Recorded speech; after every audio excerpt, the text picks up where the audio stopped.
This year has us all wanting to be healthier, and that includes our eye health. But how do you get vision coverage if you're retiring? It's actually pretty easy. VSP, the vision coverage many people get through work, offers individual vision plans. Enroll anytime, on any device, and start using your benefits the same day. You don't need to be an employee to get employee-level vision coverage. Visit vspdirect.com today. That's vspdirect.com. Who are you texting? My therapist. You text with your therapist? Text, video chat, call. Yep. That sounds too easy. How did you find her? I just went to betterhelp.com/save. She's a licensed therapist and it's all online. I connect when it's convenient for me and don't waste time driving anywhere. Plus, it's affordable. I wonder if I should try it. It's great to talk to someone in confidence. She's helped me sort out quite a few things. And right now you save 10% off the first month when you go through betterhelp.com/save. BetterHelp.com/save. Got it. This podcast is a member of the Voices of Wrestling Podcasting Network. Visit voicesofwrestling.com to hear the rest of our great podcasts, as well as show reviews, columns, opinions, and updates across the world of wrestling.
Welcome back, everybody, to Wrestling Omakase. It is episode number 187. This week, it's time to start our annual year in review series. The series this year will be a little more condensed since we're starting quite a bit later than we usually do. But we'll be doing 2 episodes here on the free feed. This one is, of course, our miscellaneous Puro episode, where we cover everything other than New Japan, DDT, and Joshi, since they all get their own episodes.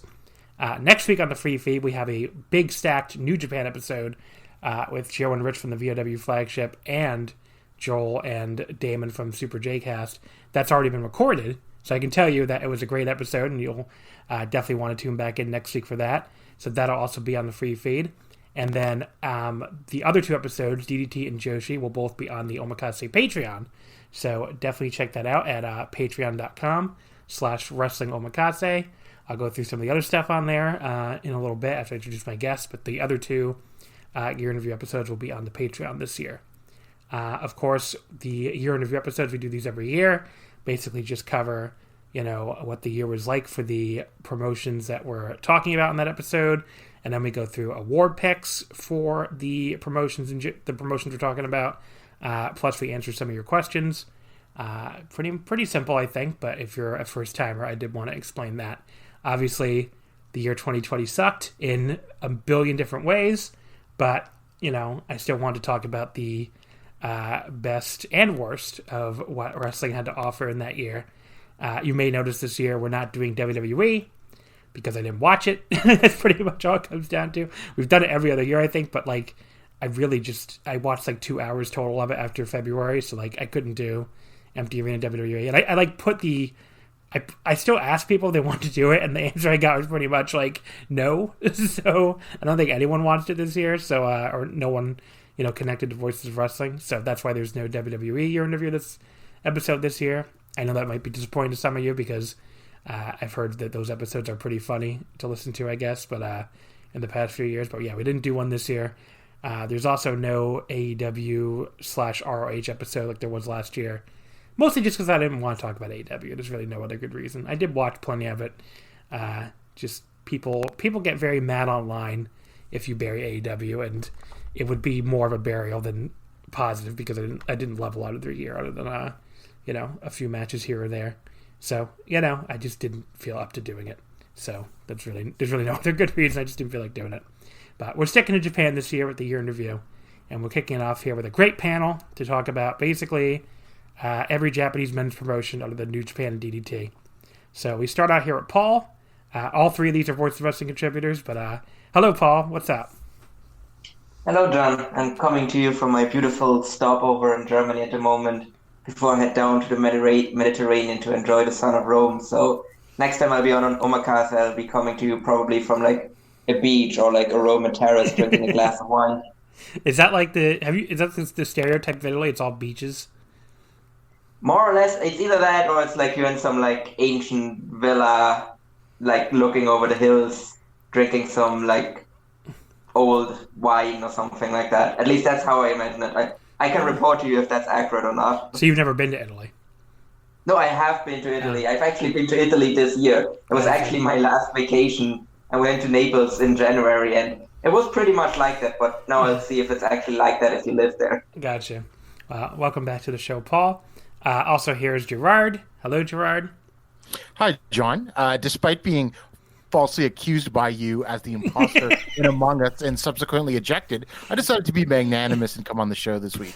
We've been playing some Voice of Wrestling Among Us games, and I don't know. I guess I'm too good at talking my way out of trouble. A notorious self-reporter. No, am I the big self-reporter? I think it's other people. I don't self-report that much. You certainly have, but we all have. So. Yeah, but yeah, there was that one guy that Griffin, another Voices of Wrestling contributor, brought on who was like self-reporting every dead body. I don't know if you were there for that, but it was like every single time. Yeah, every single kill he would self-report and be like, "Okay, buddy, you're not fighting every dead body. Like you gotta chill with the self-reports here." But yeah, it was something. Enjoy playing Among Us. Even though I know we play with my girlfriend too, Nicole, and she's been like, "Why are you so good at talking your way out of all this trouble? This is kind of concerning, actually." But what are you gonna do? I used to play poker. That's what I'm blaming it on, I guess. But other than that, Gerard, how you been doing? Not bad. Just been doing this sort of marathoning catch up with a lot of things. Stuff, a little bit of stuff for this episode, but even stuff like beyond. Like December's often my like Joshi catch up month as well. Yeah. So we will do a Joshi episode with, it looks like with Taylor from the Jumping Bomb Audio and Luke from the Apricot Pod, the same lineup from last year, which we have to schedule that episode, actually, which reminds me to do that after this. But yes, Gerard, thanks for coming on again. Also, finally here, we have the big baby, Mr. John Hernandez. A joke baby. No. A joke no one's going to get, but... Yeah, I was wondering if that would come up. Yeah, like you said, with all the Among Us we've been playing, I'm already wondering which of you are lying about what you've been up to. But yeah, glad to be back. I feel like you are the imposter a lot when I play with you. I don't know why that is. Like part of the reason why I get away with so much lying too, I've realized, is because I legitimately am not the imposter that often when we play. It doesn't seem to give me imposter very much, and like I feel like every time I play with you, you're the imposter. Yeah, I pull imposter a lot. It's really stressful. I wish it would happen less. But it's really, you mentioned it before, Griffin's the real bastard of the game. Yeah, Griffin. He'll lie in a way that'll offend me. Well, Griffin will either be the imposter or he'll die immediately. Like every time he's not the imposter, he gets killed. Like first fucking thing. So. I mean, we can bail on this and just play Among Us instead. We could. There you go. But do you want to tell the people why you're the big baby? Oh, I played with friends of mine before. Like I played back when Among Us first became popular again. I played one night ever, and everyone had like stupid names. So I think I was drinking. I typed in Big Baby John. I had no idea I'd done that, and it saves whatever you typed in last. And now when I play with the Voices of Wrestling Slack, I'm the Big Baby John, and I hope it sticks. I think it's pretty cool. And it's funny because you're always playing with me, so instead of just saying John, everybody's like the Big Baby. Big baby. So. Glenn Davis retired. The door's open for me to take over as the new Big Baby. There you go. All right, so we are here to talk about, like I said, mostly three promotions. I think mostly Noah, All Japan, and Big Japan. But we'll touch on 01. We'll touch on Dragon Gate. There's a very great dedicated Dragon Gate podcasts on this network, so I didn't want to step on their toes too much. With the other promotions, obviously, do not have a dedicated podcast anymore since Burning Spirits went away many years ago now. But yeah, that's mainly what we'll be covering today. Before we get into that, I just need to plug, again, the Wrestling Omakase Patreon. So right now you can sign up for $5 at patreon.com/Wrestling Omakase. Some of the stuff that's been going on there this month, I've been doing my series covering every Tokyo Dome main event in chronological order. Not just New Japan, not just Wrestle Kingdom, or not just 1-4, I guess I should say, but every single Dome main event is what we're going through. We're doing about 2 a week, so we've gotten through 89 and 90 since we started. I think I'm gonna keep going all the way through January, so like not just even after Wrestle Kingdom. So I think we're gonna get up through, I think I calculated like to 95 probably before we put a pause on it and resume it next year. But yeah, I mean, it's been a lot of interesting stuff. We did an episode on the UWF Tokyo Dome show, which was really interesting because I got to go into the really convoluted history of the newborn UWF, as it's called, the second UWF, and the first UWF, and the 10,000 offshoots that came out of the UWF, and how they all ended up being way more influential, even than they look at first, like, because they all spawned, like, 6 different things. I mean, I totally forgot until I researched that like, Battle Arts came out of one of the UWF spinoffs, I guess you would say. It was really, really something. But yeah, I mean, there's all, I think most people know that Pride came from one of them, and, Pancrase and, like, all the MMA stuff came from these Japanese wrestling promotions. So it's very interesting. But yeah, I mean, that was just one example. We did a couple of Inoki matches. Inoki against this giant Georgian judoka from the Soviet Union was the first ever Tokyo Dome main event. That was really interesting. We did Stan Hansen versus Hulk Hogan from the Wrestling Summit, the show that was like a giant meltdown. So if you want to hear me talk all about this stuff, and then coming up this coming week, we'll be doing Ric Flair and Tatsumi Fujinami, which is the next one coming up on the Starrcade in Tokyo Dome, the original one from 91. So, tons of stuff coming up with that. And we'll be getting to the SWS, which the Super World of Sport, the Eyeglass Puro, or Money Pro Wrestling, whatever you want to call it. That'll be really fun to talk about. So, yeah, that's all on the Patreon. That's the main series that we're doing right now. But obviously, like I said, we'll be doing the DDT and Joshi year in review episodes. You can vote in the patron awards right now if you're a patron. We do the Omakase year-end awards every year with the guests. But this year I'm doing a Patreon version too, so Omakase patrons can vote, and gotten some great and really interesting results so far, and that'll continue up until you can vote up till January 1st. So you still got some time if you want to sign up and get your votes in, and we'll go over that when we do the year-end award episodes. I'll cover the guest awards and the patron awards, so it should be a lot of fun. So yeah, all that stuff, only $5, patreon.com/Wrestling Omakase. And we'll be doing some kind of Wrestle Kingdom coverage exclusively on the Patreon, like probably I don't know if it's going to be exclusive coverage. Definitely the YouTube will be exclusive if you want to hear live afterwards. We might do an episode too. We might put them together for a free feed episode, but I'm thinking of doing some kind of maybe like a call-in thing. I haven't really worked it out yet, but there'll be some kind of Patreon exclusive coverage for Wrestle Kingdom this year. So definitely going to want to check that out in January. So again, patreon.com/Wrestling Omakase. Okay, let's get into what we're here to talk about, which first of all is Pro Wrestling NOAH will be the first topic we cover. I think NOAH's year, I would say critically acclaimed for sure. I mean, this was a year where it seemed like more and more people really jumped into NOAH. I think they had a good 2019, but they definitely seemed to, reach even more people and really, become more of a darling this year than even they did last year. Really, I think when we talked a lot about this during the New Japan episode that you guys haven't heard yet, that, I've already recorded, but, the New Japan maybe not giving some people what they wanted this year with the main event specifically probably did, help NOAH a lot and help people kind of find NOAH. So I guess, Gerard, I'll start with you. What do you think of NOAH's year on like the whole, and do you think my my little thing there about New Japan and NOAH is kind of correct, or is it wrong, or what do you think? I'll start off by saying I think you're correct about your analysis of sort of the international fans outside of Japan picking up on Noah this year compared to New Japan. I will say that Noah is my promotion of the year, and I thought that its highs were so high that it totally made up for some of the crap that did happen, particularly around the Fujita match and other empty arena shows like the Tag League and all of the ongoing junior shenanigans which are continuing. That also happened on the last show like a day ago. But just the highs, I thought the N1 did not peak as high match wise as the G1, I think, overall, but I enjoyed the sort of stories being told in the N1 more than the stories being told in the G1. So I think that was a big factor in why I went with Noah being promotion of the year. I mean, there's a lot of things I could nitpick, but just there was no sort of hesitation when I said this is my promotion of the year.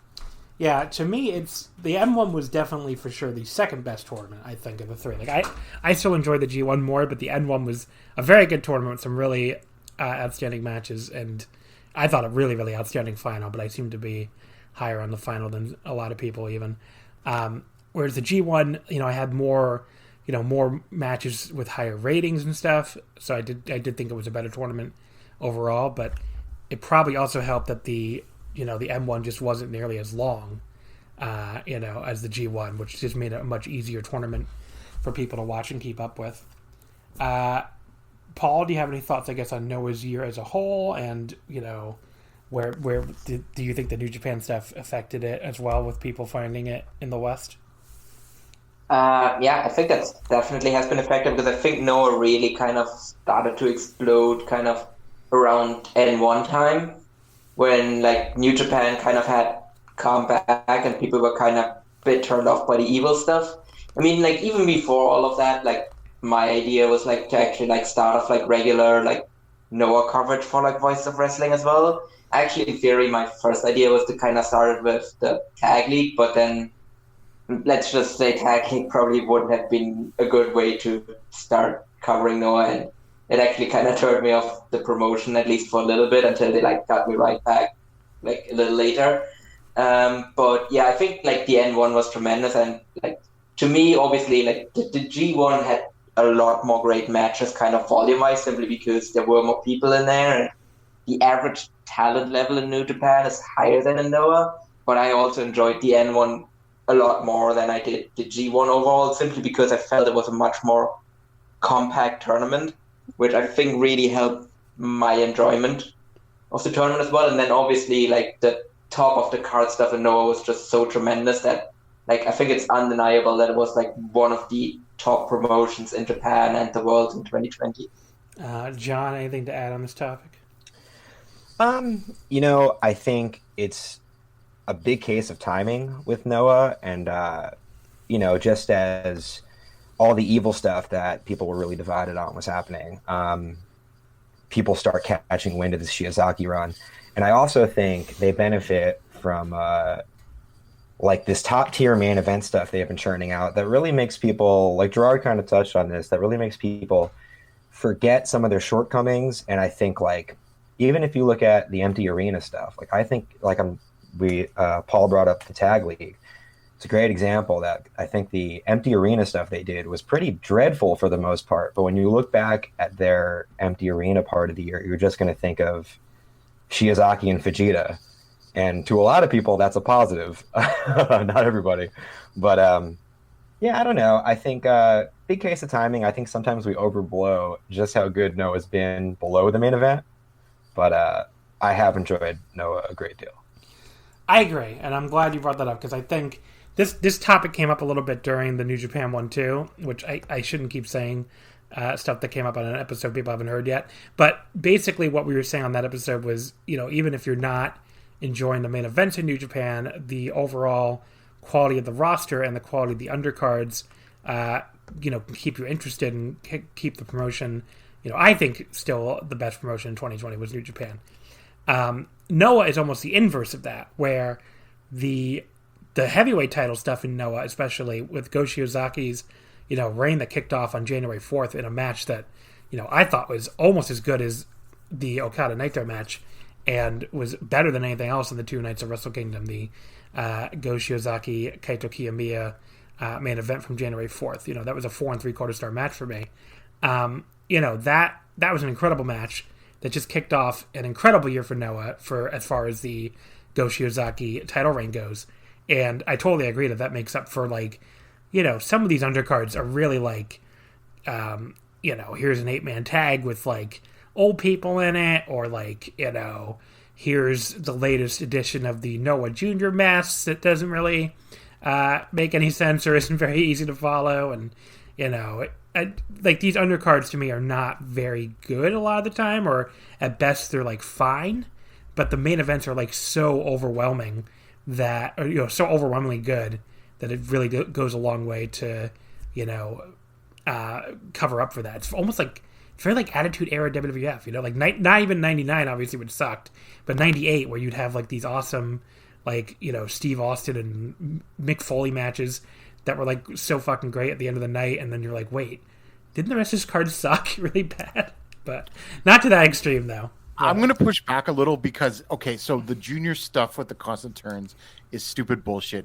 But, Daisuke Harada, Kotaro Suzuki, and Yoshinari Ogawa all had awesome years that held that junior division together to the point where people are still watching the junior matches because of them, despite the, stupid stuff. That's a good point. There have been some really good junior matches. It's just the booking is so stupid that it stands out more negative in my mind than it probably really is. But there's a good point that there have been. I mean, on one of these shows, I don't remember what it was. It was Kotaro Suzuki and whichever one is not the former Hiroki, which I think is Hao, right? Yeah. Hao and Kotaro. Yeah, he had a really good junior title match where I was wow, I did not know he had that in him, a 4-star plus match, but. But yeah, so I think Kotaro Suzuki's junior title reign, I think it succeeded despite the booking almost of the junior division. Yeah. And I think it was Joe Remy who posted a graph in the Voice of Wrestling Slack of every junior's alignment changes just this year, and it's kind of insane to see that it's all of these people, almost everyone switching factions in the year, literally almost everyone. I think the only ones that didn't switch factions this year were Nosawa and then Hao and Neo, and everyone else switched factions. I want to bring that up actually because that thing is so funny. I'm trying to load it now, but yeah, the one that really got me where I just threw up my hands with it was the fucking Full Throttle thing, where it's okay, this unit just fucking formed, and now they already have a new leader. And the former leader's out of it and teaming up with a Rod. That was so stupid.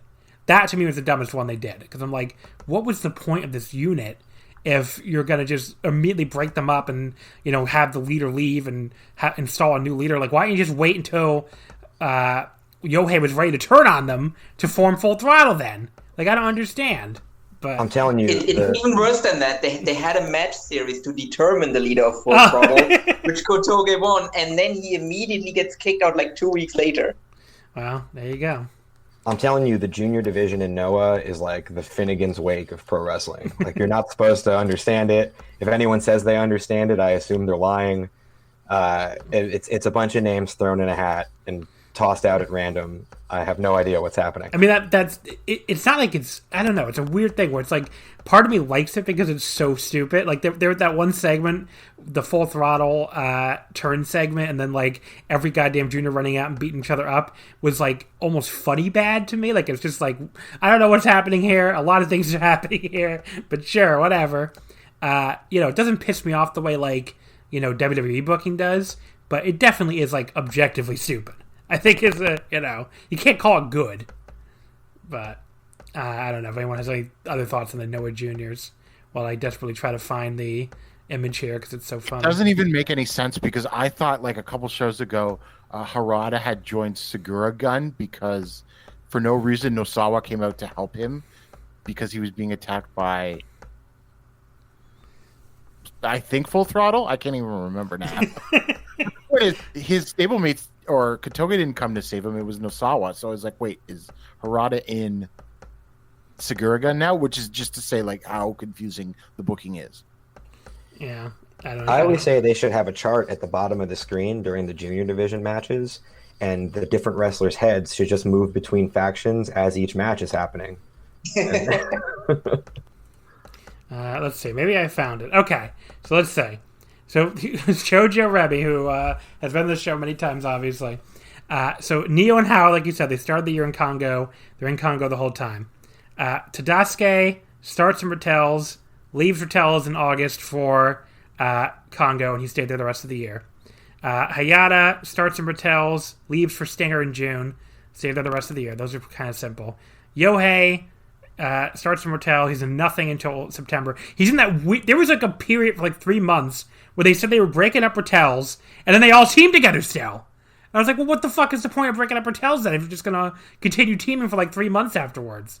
It was very bizarre. It's like definitely... I started calling them like definitely not Ratels because they were still teaming together for months.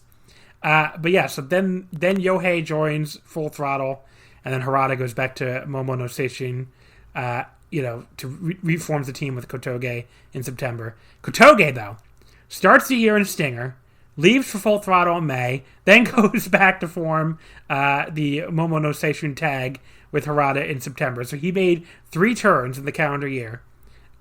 Is there anyone more absurd than that? I think that's pretty much it. Hajime Ohara goes from Suguragun to Full Throttle. Nosawa did stay in Suguragun the entire year, like you said. So, pretty crazy. I think Yoshioka also still takes the cake where he joins Seguragun and then immediately leaves. Oh, yeah! You're right. Yeah, he starts in Suguragun for... That's so tiny, I didn't even see it here. Yeah, it's a tiny little orange block from April to May, and then he joins Full Throttle. So it's quite the division.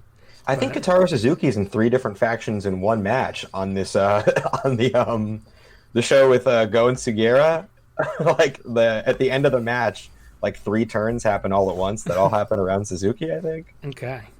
Well, oh yeah, because he starts out right because he gets turned on by Full Throttle. What else did he do other than reform the team now? He's with what's his name? Yu Susumu, who's under the mask. I see. And then he gets turned on there, and then Nosawa does some stuff after and ends up picking him up. Again, if I told you I knew what was happening, I'd be lying. But yeah, so the junior division, very confusing. But the Go Shiozaki title reign, I think we can all agree, was quite awesome. Really, really great stuff from him all year long. Definitely a Wrestler of the Year contender.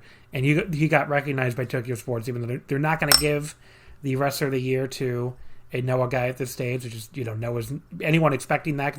I did see some people mad, and I was like, really, you should have known better than to expect a Noah guy to win Tokyo Sports MVP in 2020. It's just the promotion is not big enough. It's not going to sell... Whatever you think of him versus Naito, it's not going to sell enough newspapers for them, so they're not going to do that. But... he got the most outstanding, which is basically the Tokyo Sports runner-up, or this is who we give it to if you were giving it to someone in New Japan award. So definitely well recognized, I think.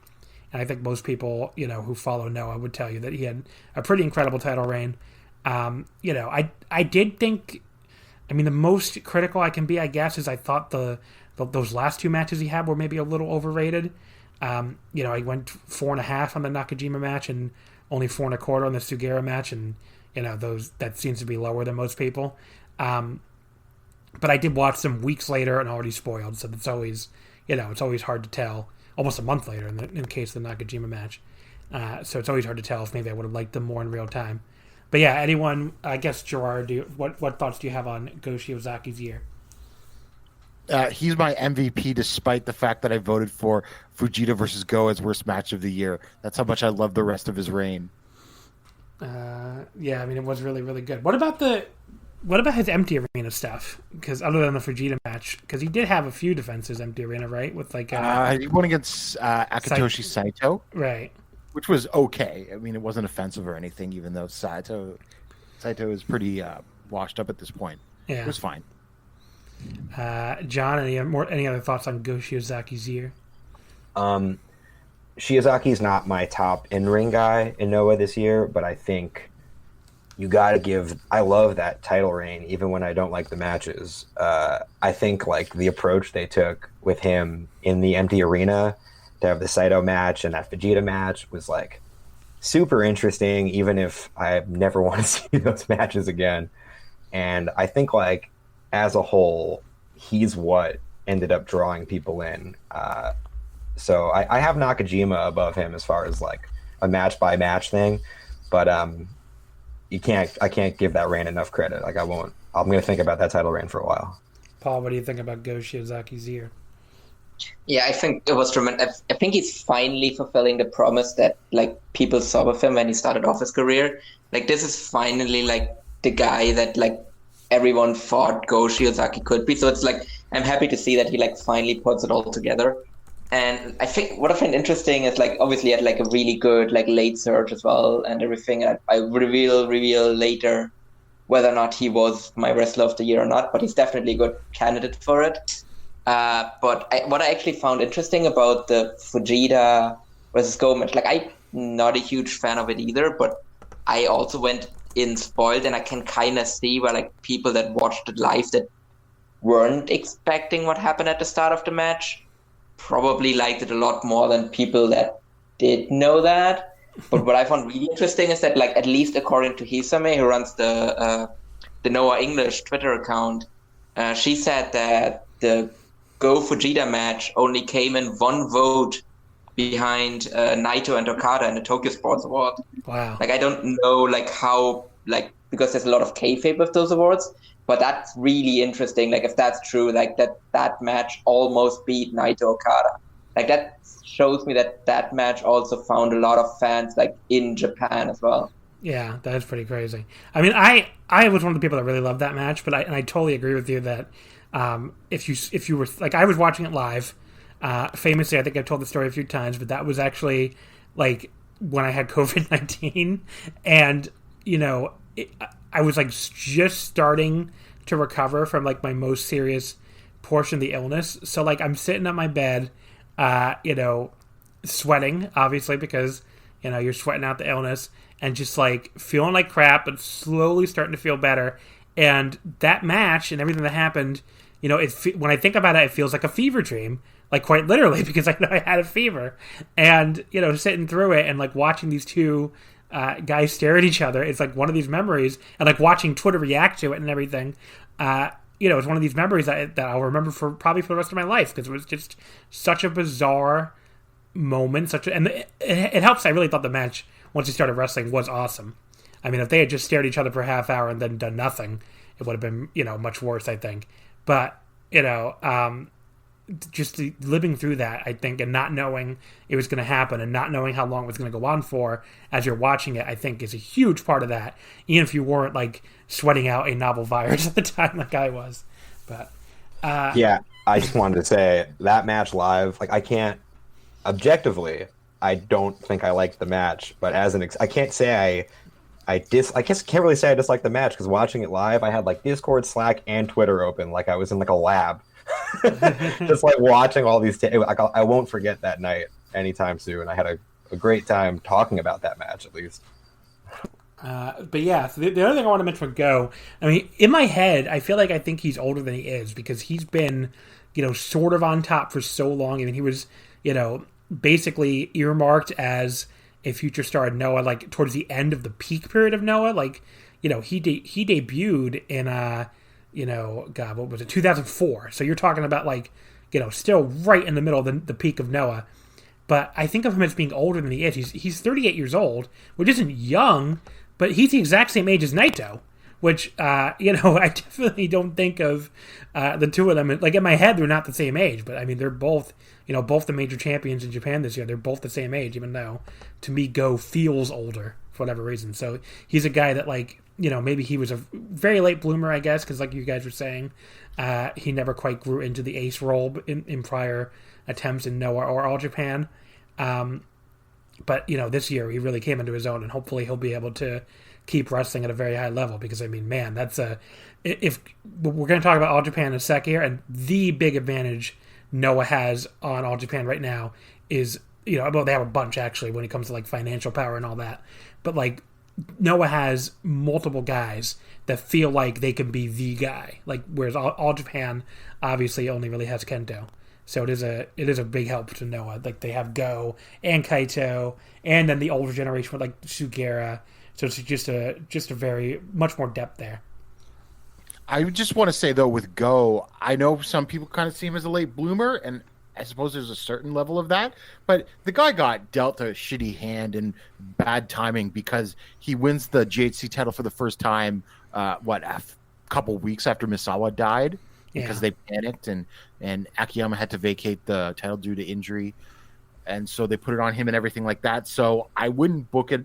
I wouldn't chalk all of everything up to like Go not putting it together until now. Is sort of some bad luck on his. No, that's definitely fair. And I thought his booking has been terrible for the last decade. I mean, he had that one match in All Japan where he won the Triple Crown from, I think, Joe Doring. Right? Yeah, awesome match. Yeah, and that was an awesome match. And I thought, like, oh, here we go. But it just, I don't know, he lost the title, to fucking, I think to Akebono or somebody pretty quickly. And it was just like, I don't know. It's just a very bizarre. I'm actually looking up who it was because I'm curious now. Yeah, he did lose it to Akebono. There you go.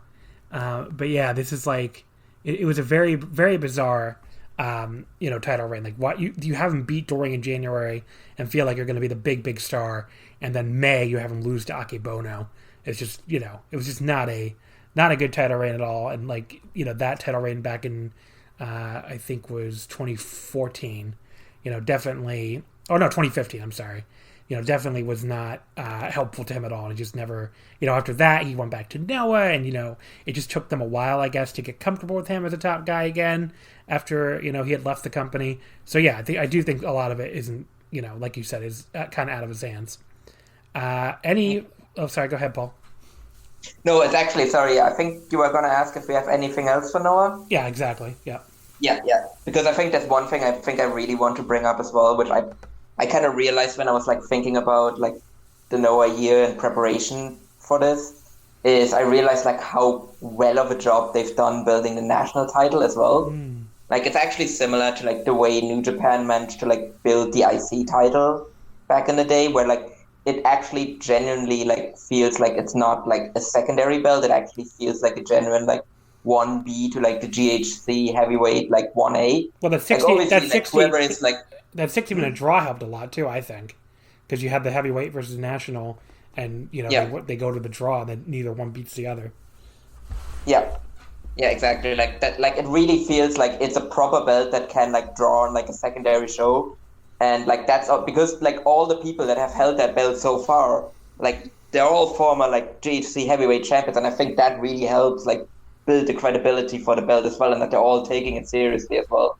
So I think that was like a tremendous job that Noah has done as well, and I think that's really going to help them down the line as well. I think Kano did a really good job with that title too.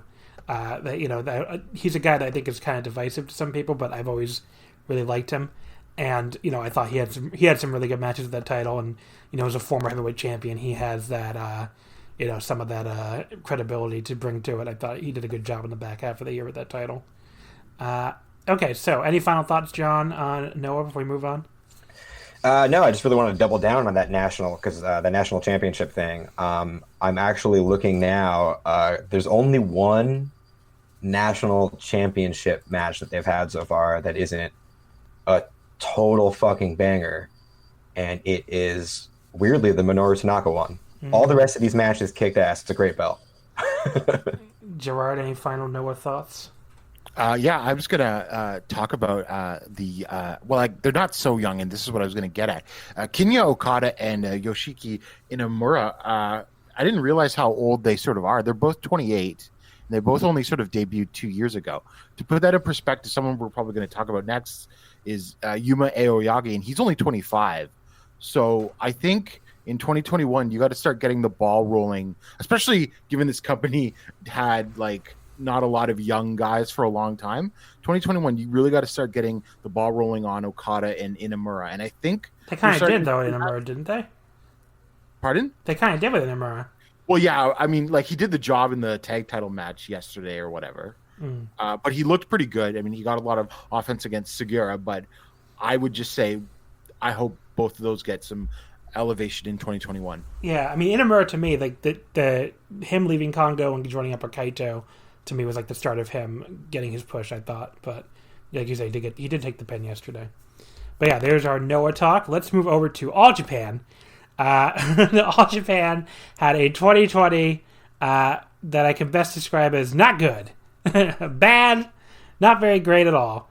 We have two guys here, Gerard and Paul, who both have covered this promotion as closely as anybody over the last few years. Or Gerard, really, you've been watching them for decades. So I guess I'll start with you, Gerard. What do you make of All Japan's 2020? Where does it stand with some other like bad years for the promotion? And do you think they could, what do you think the prospects are for them to recover in 2021? Or do you think the year was great for all I know and I'm completely off base here? No, in my notes, my first line I have written to remind me to say that. What the fuck was that? And it's somewhat more frustrating because if you look at some of the absolute, like, really shitty years of All Japan, they had an extremely thin roster.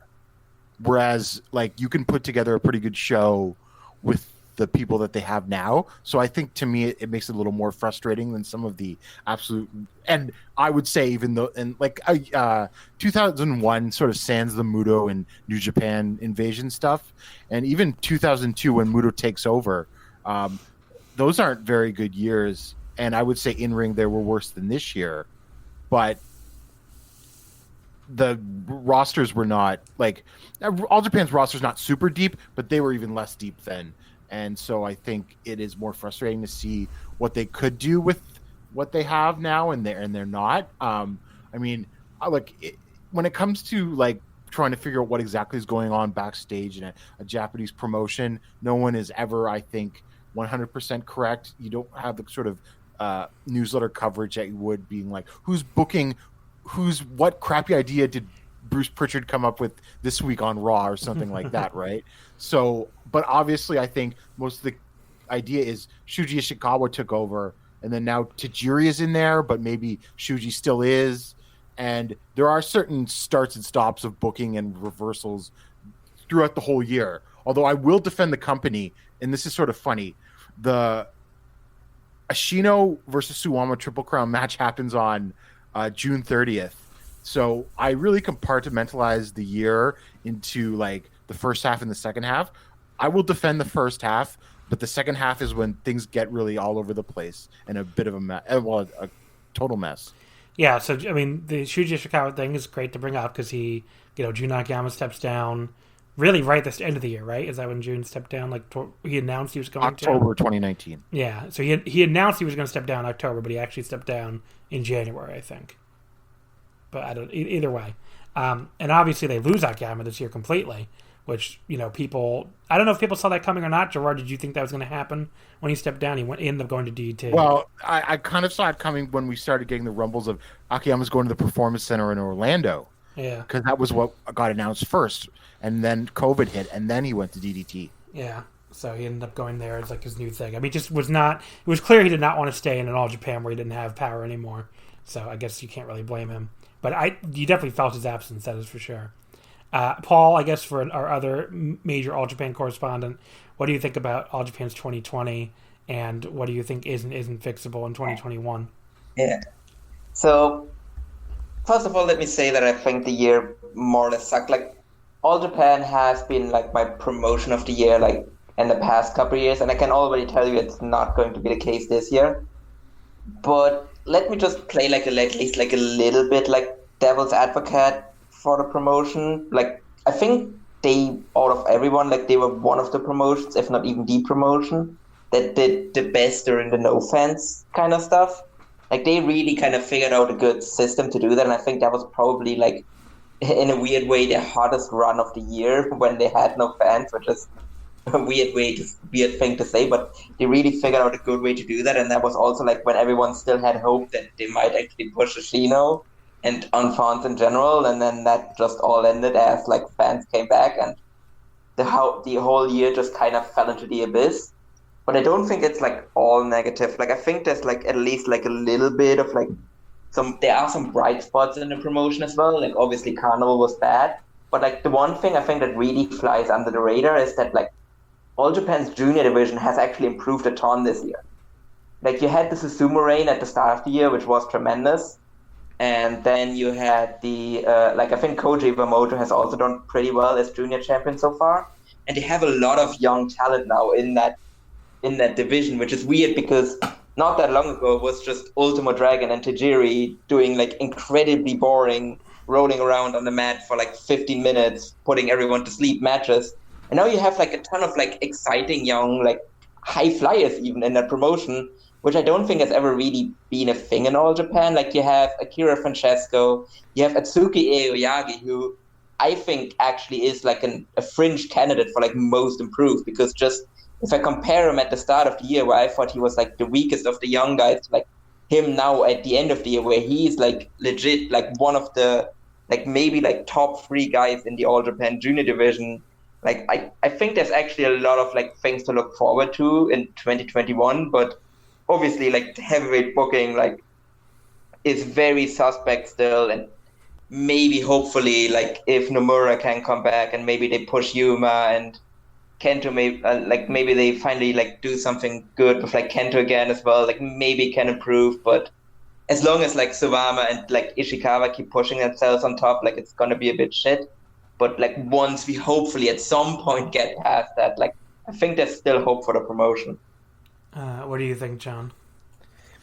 I think when we talk about All Japan's year, what makes it even sadder is how exciting it actually was back in like January and February.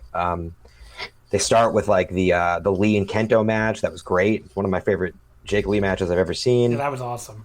Yeah, that match made me angry that they haven't. Like, okay, I was going to go on this rant later, but I guess you brought it up. Go on. I don't understand why the fuck they won't give Jake Lee the fucking title. Like, I understand if you want to say Jake Lee doesn't have it to be the ace. Jake Lee doesn't have it to be the star. Fine. He's not going to be the new Kento Miyahara. But that doesn't mean you can't give him a fucking run with this title and see what he can do and put him in his different matches. You don't have to be the goddamn ace of the company to get a run with this title and to like have a chance. They won't even give the guy a fucking chance. Like, this is, honestly, as someone who likes Jake Lee and thinks he gets the shit into the stick, he goes out there with Kento and has an awesome match, and then they basically do nothing with him for the entire rest of the fucking year. And I don't understand it at all. I don't know what the fuck they're doing anymore with Jake Lee. I mean, I really wish he would leave the company at this point, because it really pissed me off that they won't even give him a shot as champion. When, you know, we have Suwama on this. I like Suwama, but this reign has been boring as shit. And Suwama was not that great in the... Well, actually, no. He probably was one of the better people in the Champion Carnival compared to a lot of the shit people... A lot of what people did in that tournament. That's a whole other topic. But just like, why won't they give this guy even a chance? It just is bizarre to me that you won't even give him like a 3-month fucking title reign. Yeah, especially because you can say he's not the Kento, but there is no other Kento. All they have is Kento. But even beyond that, they began to do something with him. They were building the coolest fucking stable possible around him. Because back then, Nomura was still around. Ayato Yoshida was practically a roster member. And the 3 of them and Iwamoto, they have the, what's it called, Jin? It's still there, right? Yeah. And that seems like it's going to be awesome. Kento, when Suwama wins the belt, that match is awesome. And then the Champions Carnival roster they initially announced, I'd almost forgotten completely, was incredible. Yeah. And then COVID happened. Yeah, they got fucked by the pandemic. That is for sure. So bad. And I definitely, I think other promotions did too. And maybe they just had a particularly bad post-pandemic plan. I mean, I think All Japan might be the company that switched their booking plans the most because of that pandemic. Because I can see everything happening in NOAH the way it did without the pandemic. I think New Japan made a few modifications, but I think there's enough evidence that Evil was going to win that title, perhaps. Yeah. If you believe what the Evil thing was going to happen. The Evil thing was for sure going to happen. But there's no way in hell Zeus was winning that Champion Carnival as it was originally announced. Yeah. And when, I could be completely wrong, it's because they could be just crazy egotistical bastards. But when Suwama won that title, I was like, okay, this is taking it off of Kento to stop him from breaking the defense record. That's something else he can do later. And I thought this was a transitional title reign for Suwama. So if you ask me, I think they changed their booking more out of any other company. Yeah, but I think actually that Segura was like going to win the Champion Carnival, and I think he actually would have had a chance to like beat Suwama for the title as well. And then I don't know what really their plan was like from there, because I would have assumed that maybe Nomura would have been able to come back at some point this year. I think Nomura versus Sugiura would have been the money feud. They actually, if you've ever seen them, because they have been in the ring together a couple of times, they have amazing chemistry. Is Nomura? What is the deal with Nomura? Do we know anything about his status? No. Okay. Said he had a herniated disc, and that's it. So we don't. He's been out since February. Yeah, so we haven't heard any. I mean, that's not good. Clearly, that we haven't heard anything about him. But I guess get back to what you were saying, John. I don't remember what you were saying at this point. We all cut you off. I'm sorry. Oh no! Honestly, the less I talk, the better for the podcast. But what I was going to say, even after that, they go to their COVID shows, which were actually great. They adjusted really well. Their COVID shows were really good. I do think that's maybe really good too strong. They were good. I enjoyed them for the most part. I mean, it felt like them and Big Japan were the only people putting out anything that I could watch. So I definitely watched more of them than I did all year. But man, after that, yeah, yep, fell off a fucking cliff. Yeah, we've kind of mentioned it, but the fucking booking of Enfants everybody's so excited for that invasion, and it's like carrying the company for this COVID period, and then they just have Ashino lose to Suwama. I mean, Ashino losing to Suwama is the single biggest mistake in wrestling this year. I don't think there really is much of or at least that I've seen. I mean, I'm sure you could say The Fiend or something, but like as far as I'm concerned, like stuff I actually watch, I really can't think of a bigger mistake. I mean, he should have won that title, and they should have gone with him, at least for a few months. Here's something I wanted to get into, because I don't want to come off sounding like an apologist for this, but like, what has Noah done with their Wrestle One guys? And I think, given the way that the promotion declined, the fact that the promotion, I think, was by the last couple of years was smaller than All Japan in terms of drawing Korakuen numbers. Might have even been smaller than Noah, because some of Noah's 2018 numbers were not 2017, 2018 numbers were pretty dire. I think, to be honest, there's a limit wherever they would have gone, right? But I get what you're saying about what did Noah do, but Noah has like a much bigger roster in All Japan. True. And like they have way more of their own stars, whereas like All Japan, everybody's desperate to see somebody else get pushed other than Kento and the Violence Giants. And I think I get what you're saying, that maybe it just would have been too big of a downgrade to have this guy from this defunct promotion win the title. So I guess that is the other side of the argument. But I just don't really like. I don't see how it wouldn't have been better than what we got in the back half of the season. Absolutely. But if nothing else, they should have put the tag titles on Arashi and Ashino right away, really. Yeah. Paul, do you have any thoughts, I guess, on the Enfants and the not belting up Ashino thing? I kind of get where Gerard is coming from, but to me, at least, like, as I said, like, just try and push him. Like, you have, like right now would have been the perfect chance to do it. Like, just have him beat Suwama, and then let's see how his reign goes. Like, you have, like, somewhat limited capacity shows as well, so you don't really have to be afraid. Like, you're gonna sell out anyway. Like, if you don't sell out even under limited capacity with him on top, then it's an easy call to just, like, take the belt off him on, like, first chance you get, and then it was a mistake. But then otherwise you can see maybe if you can build him into, like, a credible star for, like, your audience. Because, like, now they definitely don't have that chance because they beat him like a drum. And to me, like, Ashino, he was in Wrestle 1, but, like, it wasn't his fault that Wrestle 1 didn't draw. Like, the damage was done before he ever got on top of that promotion. And to me, like, I know that sounds weird, but, like, to me, he was always, like, even when Wrestle 1 still existed, like, I always wanted him to come into All Japan, because to me, he seemed like the perfect foil for Kento. Like, he seemed like the perfect general rival that Kento really needs to, like, put him over the top. Like, he is, like, as weird as that sounds, but, like, he to me is like the Kawada to, like, Kento's Misawa, essentially. So I really thought they should have tried, and they really should have seen, like, if they can build him into a proper star, and now he just isn't, and probably never will be. And he's still only 30. I mean, like, I don't know. I think like that. I don't think he's damaged goods. I think he could still be heated up. Okay. If they wanted to do it. But I don't have confidence that will happen. And he's only wrestled for All Japan since Wrestle 1-1. I'm looking at his cage match. And Arashi and Kodama and Doi, I guess, have all been wrestling elsewhere, though. Yeah. But for whatever reason, he's not. Which makes me wonder if they actually signed him. Yeah. I don't know. The whole thing was very bizarre with him, to me at least. So it is very, very interesting. John, do you have any thoughts on the Enfants and Ashino thing, how they booked him? No, I did think it was funny looking back now how that decision seemed so absurd to everybody that I think all of us were like, oh, they're going to run this back in front of fans, and then Shino's going to win the title. And instead, he's just a bit player in the background. But really, no, I mean, it's funny too because I intentionally kept Wrestle 1 as a big blind spot of mine. It was one of those promotions where I was like, if I get into this, I'm not going to have any free time.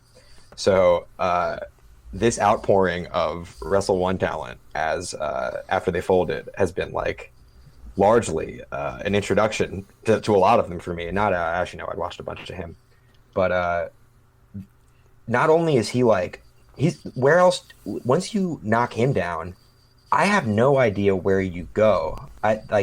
All you're doing is juggling it between the old dudes. You've already knocked everyone down unless Kento's going to take it again. So once he went down, I just felt like the whole thing was going nowhere. I have no idea what they're doing with that title. It is really, really bizarre. I mean, that is for sure. And it didn't really make any sense to me at all as far as what they were doing here. So the other thing we should talk about that I guess keeping things negative here, what the fuck was that Champion Carnival this year? I mean, Gerard, what the hell was that fucking Champion Carnival? I don't even want to talk about it, really.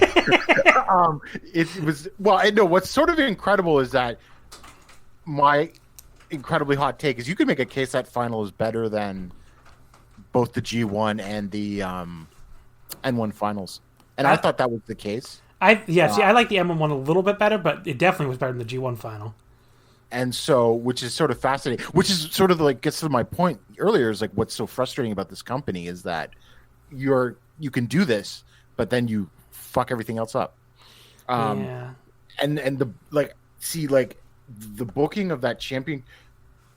What really hurt it was the 10-person field was limited on some ways. You had your Yoshitatsu and whatever, but just the booking, the way the matches were laid out, which was clearly done all in the back, just utterly bizarre. If they had just let them go out there and say, just go out there in 15 minutes, this guy's going over, fine. But whatever, they were doing 7-minute matches with flash submissions that just didn't fit the feel of the company. Although I'm not against the use of submissions, but the sort of increase in submissions, which there has been this year in All Japan, has been done better in more sort of traditional matches, not being okay, 5 minutes, lock on the submission, the match is over. Yeah. I mean, I will say though, the other good thing about the Champion Carnival is I thought that what they managed to do is Yuma Aoyagi turning back face sort of felt somewhat natural because they told the story of Enfants giving both Yuma and Kento a hard time and running roughshod over them, beating them up after matches in the Champion Carnival. So it sort of organically pushed them back together instead of just being okay, they're back together type thing. Yeah, that was pretty good. I went back and looked at my top 5 matches of the tournament. I couldn't even do a top 10. And I have exactly 2, quote, notebook matches the entire tournament other than the final, which was Zeus and Suwama from night 4 and Kento and Yuma from night 4. So both on the same night. And I went 4 stars on both of them. I had nothing at 3 3/4 in the entire tournament. And then a few matches 3.5, which is just a pathetic Champion Carnival.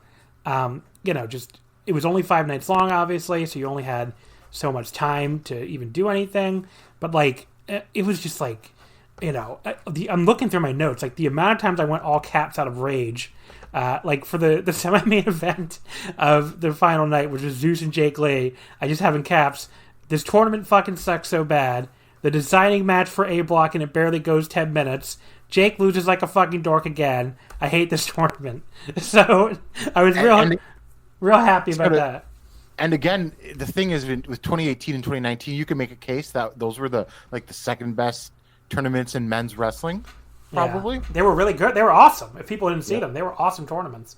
But yeah, that the deciding block match, 2.5 stars for Zeus and Jake Lee, just to give you an example. And that wasn't even my lowest rated match of the tournament. There was a Kento Ashino match that I fucking hated. That I think I went like under 2 stars on. But yeah, Zeus goes 4-0, then wins the tournament, and then loses his title match. It's like, what the fuck was the point of that? Well, that's another thing. If they had slapped the title on Zeus, I would even be less angry. Yeah. If Zeus had beat Sawama, I'd be pretty fine with that, I think. Yeah. Paul, you got any champion... John, you wanted to say something? Go ahead. I mean, I'm going to try and keep it brief on the Champion Carnival, but it's hard.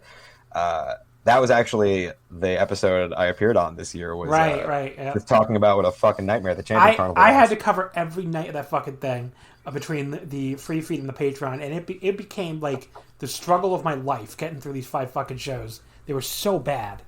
Horrible. And it was weird to me because it felt like they took the formula that they'd been using specifically for the COVID shows of like short little nuggets of matches and then ruined the Champion Carnival by using that format.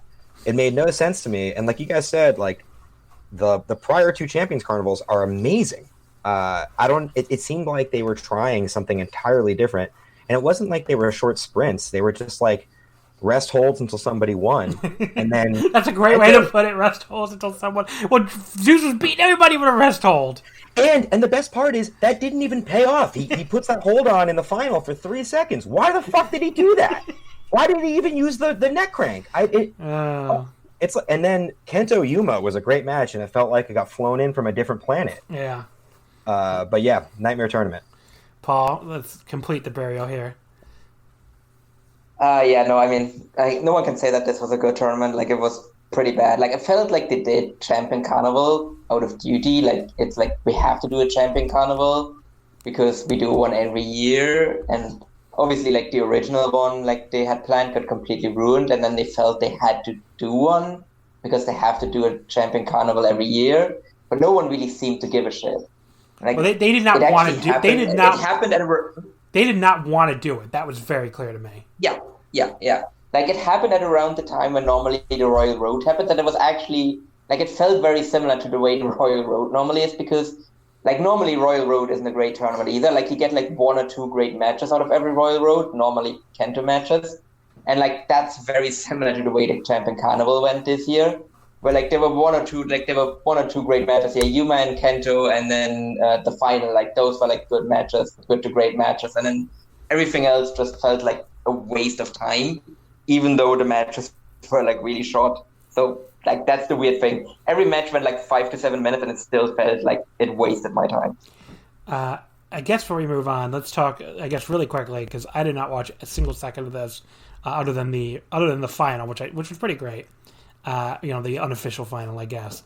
But Gerard, what did you think of the Real World Tag League? I assume you did watch all of it. Oh, I watched all of it. Better than the Champion Carnival. Whoa, high bar. No, there was some good stuff in there, but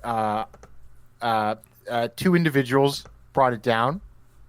One, a certain ex-ECW star named Tajiri, and Abdullah Kobayashi, who wasn't great. Although I liked the last match he was in on the final night against him in Sekimoto versus Violent Giants was actually a fun match. But other than that, he sort of dragged down his matches. But other than that, just solid. Like, I'm talking like 3.5, 3 3/4 affair. I went 4 1/4 on the final. That's exactly what I gave it to. Yeah, 4 1/4. Which is pretty awesome. Yeah. So but nothing blow away. Well, I would say the final. I mean, I enjoyed it. I would say watch the final. The taste of the carnival out of my mouth. But, yeah, I mean, I would say for sure watch the final. I mean that. Oh, absolutely. Yeah, that. But like, I wouldn't say if you haven't watched any All Japan this year, don't start with the Real World Tag League. Paul, do you also have any thoughts on the Real World Tag League if you watched it? Yeah. I mean, it was pretty solid, as Gerard said. Like, nothing really blew away aside from the final. I think the thing that I really noticed when I watched this tournament was, like, Daisuke Sekimoto is kind of washed now, and it's a bit sad. But, like, he has been going, like, really hard for, like, a while now, so... we're going to talk about that. We're going to talk about it in a second, really. Yeah, we're going to talk about that more, like in the Big Japan part, I guess. And like the other thing as well is like obviously everyone knows that like Sabama and Shuji Ishikawa have slowed down as well. But like at least like Violent Giants, they could still like deliver in tag matches in a really big way. I don't think they're really capable of doing that anymore. Like they can probably they can still go against like the right opponents, but they can't carry anyone anymore in tag teams. So like obviously it's inevitable, but like they were my tag team of the year again for like the last couple of years, and like they're one of my all-time favorite tag teams. But like it's time for it's way overdue for them to split up. Like I had a whole rant about it like last year when I thought they split up, and like I was right. Like they should have gone out on top last year, and now it's just kind of a slow and sad decline. Yeah. Well, they promised if they lose the tag titles to Yuma and Kento on January 2nd that they will split up.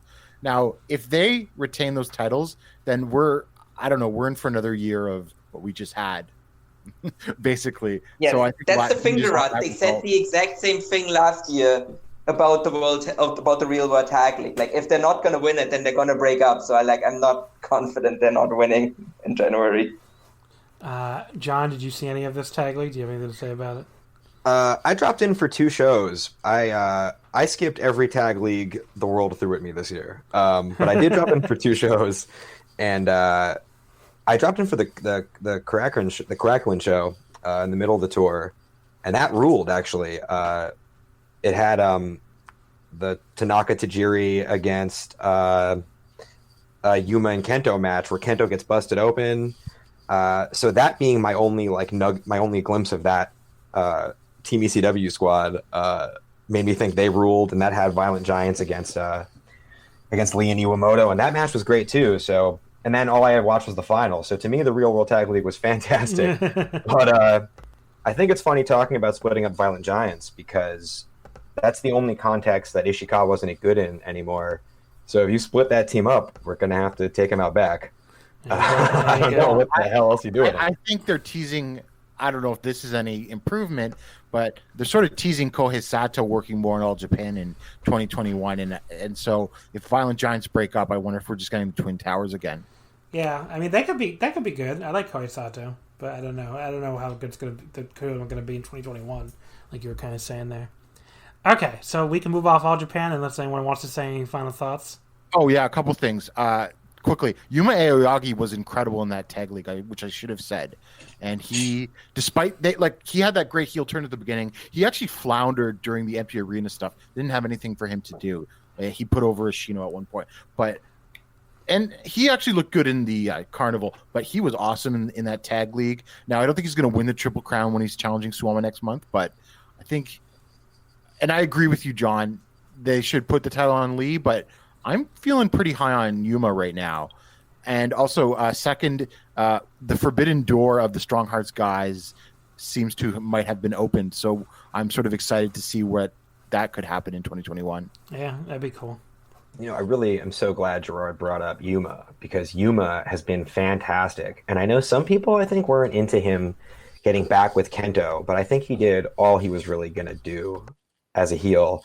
And in that tag league final, when he taps Jake Lee, and he's like so stoked that he finally won an important match, tapped out like a big deal guy. It's like the coolest moment I saw all year in All Japan. I really hope, I'm really higher on Yuma than I've ever been right now. Paul? Yeah, and I think maybe one more thing I want to bring up. It's I need to eat a bit of crow because I really shit on them early in the year. When they formed, I really didn't like God's Legion or Purple Haze as they're known now, because all of their weird cheating bullshit and all of that, and I was this is a horrible stable. But it really turned around later in the year. I really like them now. I think they're one of my favorite acts in All Japan, and they just work as a faction now, where it's just Zeus and his underlings who just go out and they just beat the shit out of people, and Zeus is just this fucking boss, this fucking video game boss almost, who just beats people up, and then you have to overcome them if they want to reach your goal. So that's really cool. And with Strong Hearts coming in, I'm actually curious how that's going to work for Irie, who is in both factions. So maybe that's the first feud there if that happens. That would be actually really cool. Well, there you go. All right, let's move over to... Sorry, fuck Tajiri. Okay.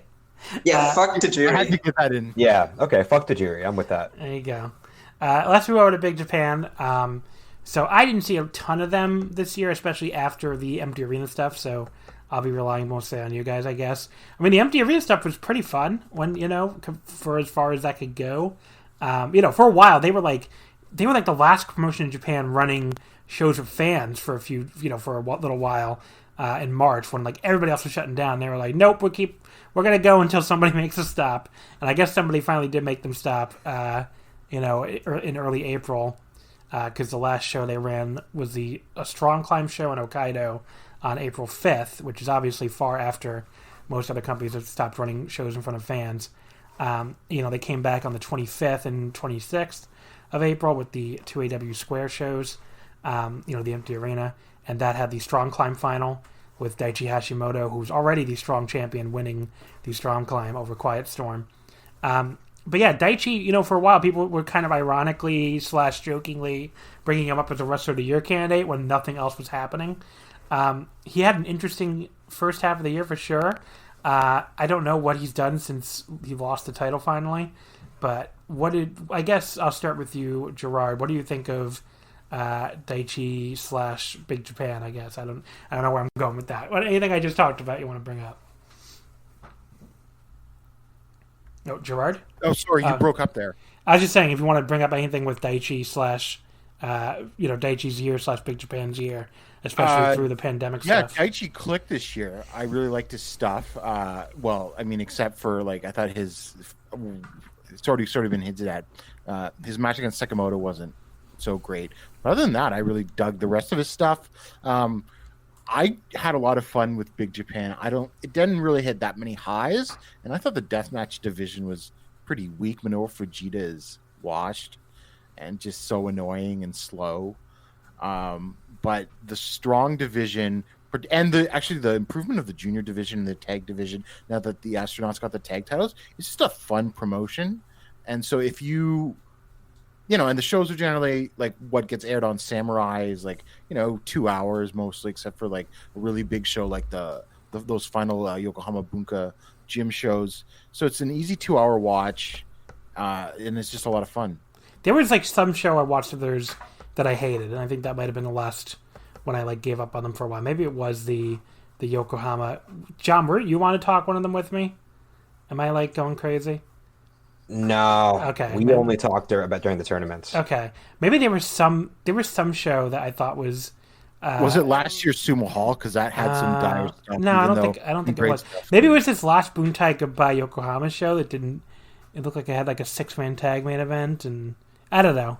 Maybe that 6-man tag, super good. Okay, maybe I'm thinking something else. I don't know what I'm thinking of, but I thought there was some big Japan show that I thought was pretty bad. Anyway.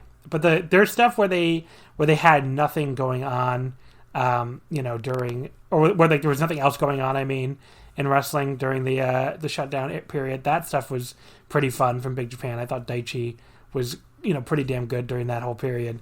But yeah, I totally lost track of them in the back half of the year when everything else came back. So I guess I don't have a ton of post-COVID thoughts on them. Paul, do you have any Big Japan thoughts you want to share? Yeah, I think it was an overall relatively solid year for Big Japan, I have to say. But I think the thing that always carries Big Japan to a degree for me is the deathmatch division stuff, because the strong division generally is pretty good and everything. But the really unique thing for me is has always been the deathmatch stuff as well, which for the past years has generally been pretty good. Obviously 2018 it was amazing with the Takeda reign, which was just tremendous, and then 2019 it was still pretty good, the Kodaka reign and everything that produced good matches still. Kodaka's reign was really good. I liked it quite a bit. Yeah, and then then this year has just been if you just look at the champions this year, it feels like the deathmatch division from 15 years ago. You had Abdullah, Ito, and Fujita all getting reigns, and it's just do we really one of these guys would be enough for a year if they get a gold watch reign or whatever before they retire. But all three of them being the only people that hold that belt for the whole year is just really atrocious. There's really nothing really I could sink my teeth into for the deathmatch division this year, with one notable exception, but I'll talk about that later when we talk about our matches of the year. Okay, so I think I found the show, by the way, that I was thinking of. It was actually right, like, in the middle of COVID. The 25th anniversary show, I think, sucked, which was the Yokohama Bunka Gym show that only drew 1,000 people. It was, like, Ito beating Abdullah Kobayashi as the main, and then it had, like, that very, very, like, below-average Daichi Sekimoto match. I don't know, just nothing else on the show that I thought was very good, like, just a lot of tags and stuff. But I think that was the show I was thinking of, because it was a Yokohama Bunka show, but not the last Bunka. So, anyway. Oh, yeah, that show was nothing. Yeah, pretty bad for, like, a big show.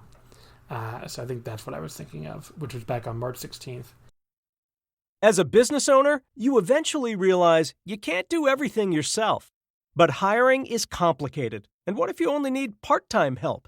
Belay, an innovative staffing solution, has successfully matched thousands of small businesses with part-time virtual assistants, bookkeepers, and social media strategists. Let Belay help you juggle less and accomplish more. Just go to belaysolutions.com. That's BELAY solutions.com. Today's episode is brought to you by Clorox. When it counts, trust Clorox the same way we trust essential workers to provide the care they give to us. Families trust Clorox to give them a safe and protected home. Our community heroes trust Clorox to keep places like hospitals and grocery stores disinfected.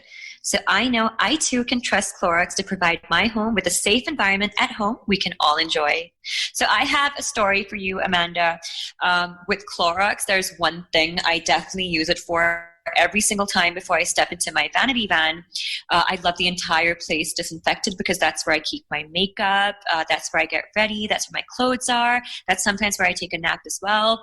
So, I can use it all over, like, time of need. So, it's been really, really, it just keeps everything super clean, and I feel super safe. For me, it's important to share with loved ones and the public in general how they can give the most care for their loved ones, especially during times like these. I mean, with the pandemic going on, with COVID going on, it's just great to be extra sanitary with all the items that are around you, caring for others, and, just wiping down the door handle after you use the bathroom, or wiping down so important. The toilet, important. The toilet handle. Don't forget the toilet handle. So remember, when it counts, trust Clorox. Anyway, John, do you have any Big Japan thoughts?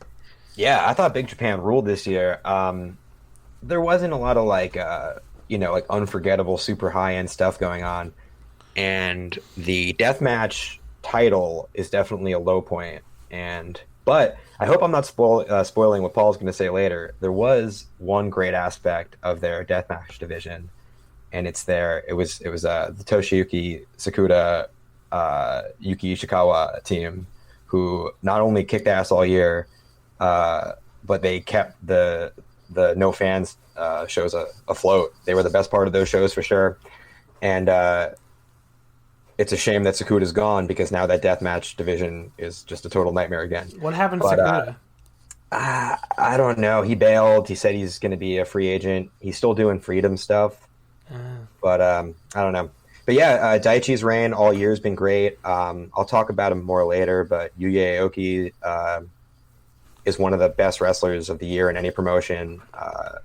I hope more people will see him now that he's become a heavyweight. But I don't think any promotion was easier to watch on a show-by-show basis, except for that terrible anniversary show, than Big Japan. I'm going to try to jump into them for the new show, because I looked at the card for the show today, which I assume hasn't made tape anywhere, and that card looks pretty good. The Deathmania show from Nagoya. The one from today? Yeah. I don't know if anyone has seen that. Like, I think that it aired. Dragon Gate took up most people's attention, so I don't know if anyone has seen it. Oh, it did air live? I think that has like astronauts. I think it was live on Samurai. Yeah, so it probably is gonna it's probably gonna float around soon somewhere. And I think that one has astronauts versus Twin Towers on it, which I would assume that even in their broken down states, like Twin Towers probably still have a good match with astronauts, because how could they not against Takuya Nomura and Abe those guys definitely could carry those two old guys to like a great match. I actually don't think it airing live. I'm checking right now. It seems like it airs 12/28, I think. Unless it's not. Oh, okay. Well, it said live on Cage Match, but maybe they screwed that up.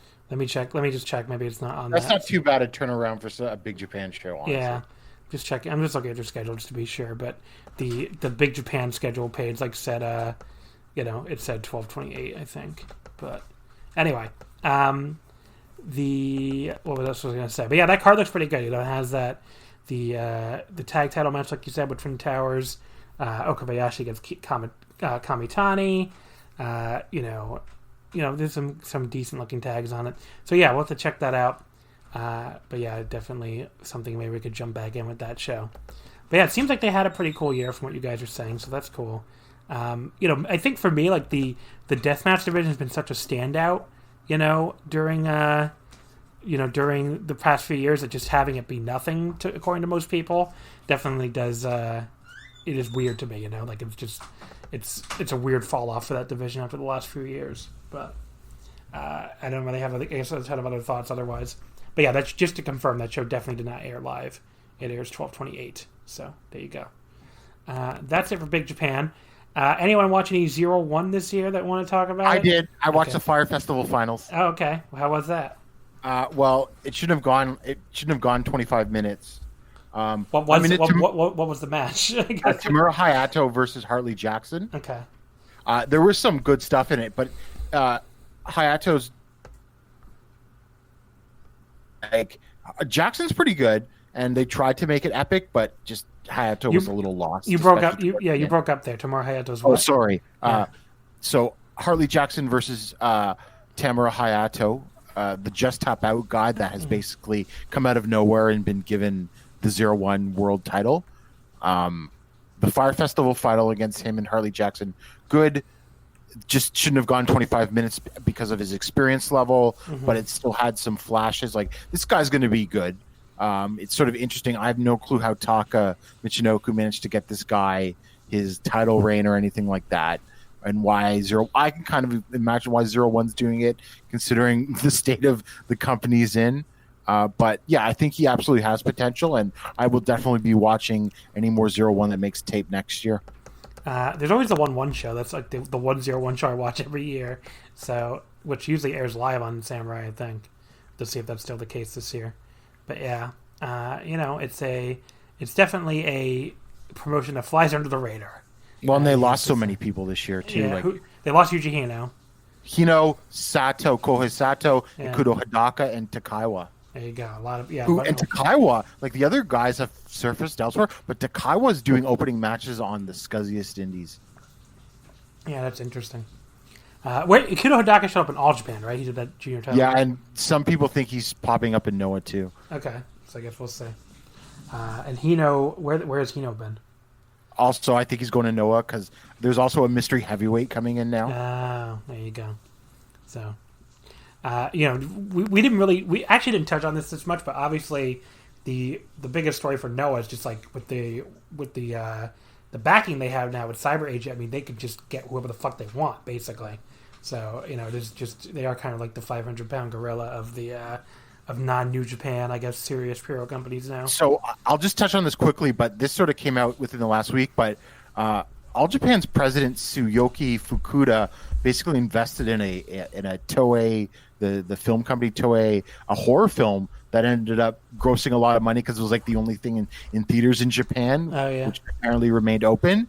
And so they got a lot of money. It basically helped save the company because they're not even running a full schedule of shows.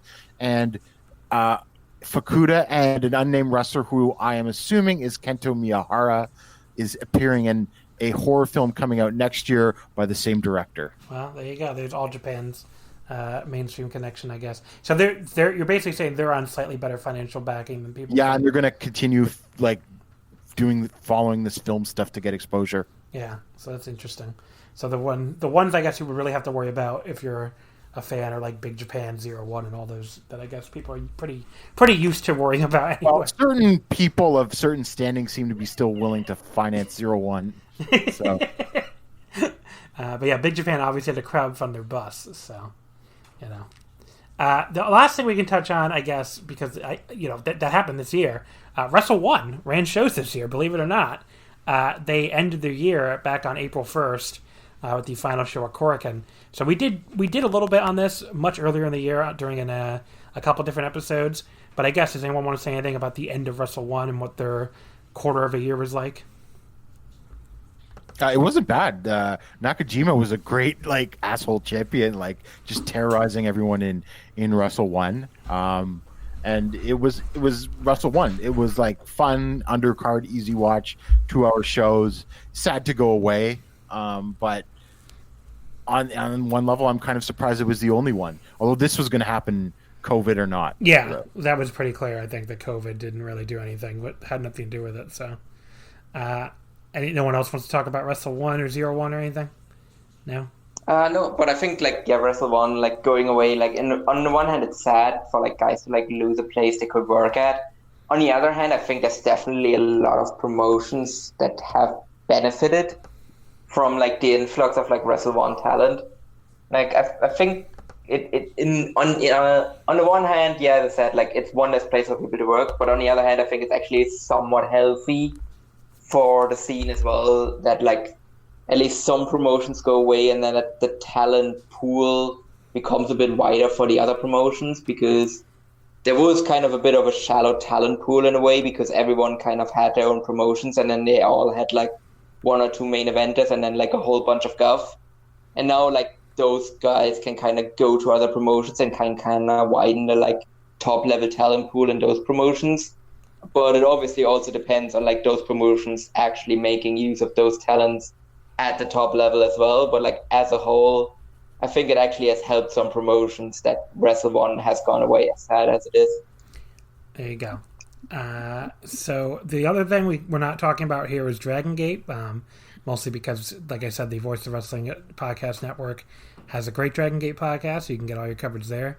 But the Dragon Gate stuff will be eligible when we do our top 10 matches and our awards, which we're about to do now. Sorry. One thing, since we just did talk about Wrestle 1, I watched the debut show of Vamos Star, which is the Masayuki Kono and Andy Wu sort of produce promotion. And then I also watched the show from December 11th last night, actually. And I will say they're not blow away, but they are very solid. The show from last week had a main event of Koji Doi versus Yuji Hino, which was pretty good. And so if you were a dedicated Wrestle 1 watcher, it's worth checking out Vamos Star. Okay, there you go. Yeah, and maybe one more thing, I haven't actually seen it yet, but maybe someone else here has. Has anyone seen The Great Space War? Because I think that dropped today as well. I just downloaded it. I'm going to watch it after this. No one mentioned Gleet, by the way. Oh, the great debut show was a lot of fun. I really liked it. Gleet. Just a fun name to say. But yeah, okay, let's get into the awards and the top 10 matches. But yeah, these, like I said, anything other than New Japan or DDT or Joshi is eligible here. So any men's Japanese wrestling otherwise is eligible. We'll do the top 10 matches first. So does everybody have a top 10 list? Yeah. Okay. So we'll just go one by one here. So for my 10th place match, I went with the All Japan World Junior Heavyweight title match, Susumu Yokosuka versus Francesco Akira from the All Japan February 11th Korakuen. I had a whole bunch of matches at 4 1/4 that, I just kind of picked one here that I remembered really well. And I remember loving this 11-minute sprint of a match. So, this is what I decided to go with. Just a really fun little junior title match here that I decided to put in 10th place. Paul, what do you have in 10th place? Yeah, as I mentioned earlier, there's one deathmatch that was the exception to the rule of the Big Japan deathmatch division this year, and that's Abdullah Kobayashi versus Toshiyuki Sakuda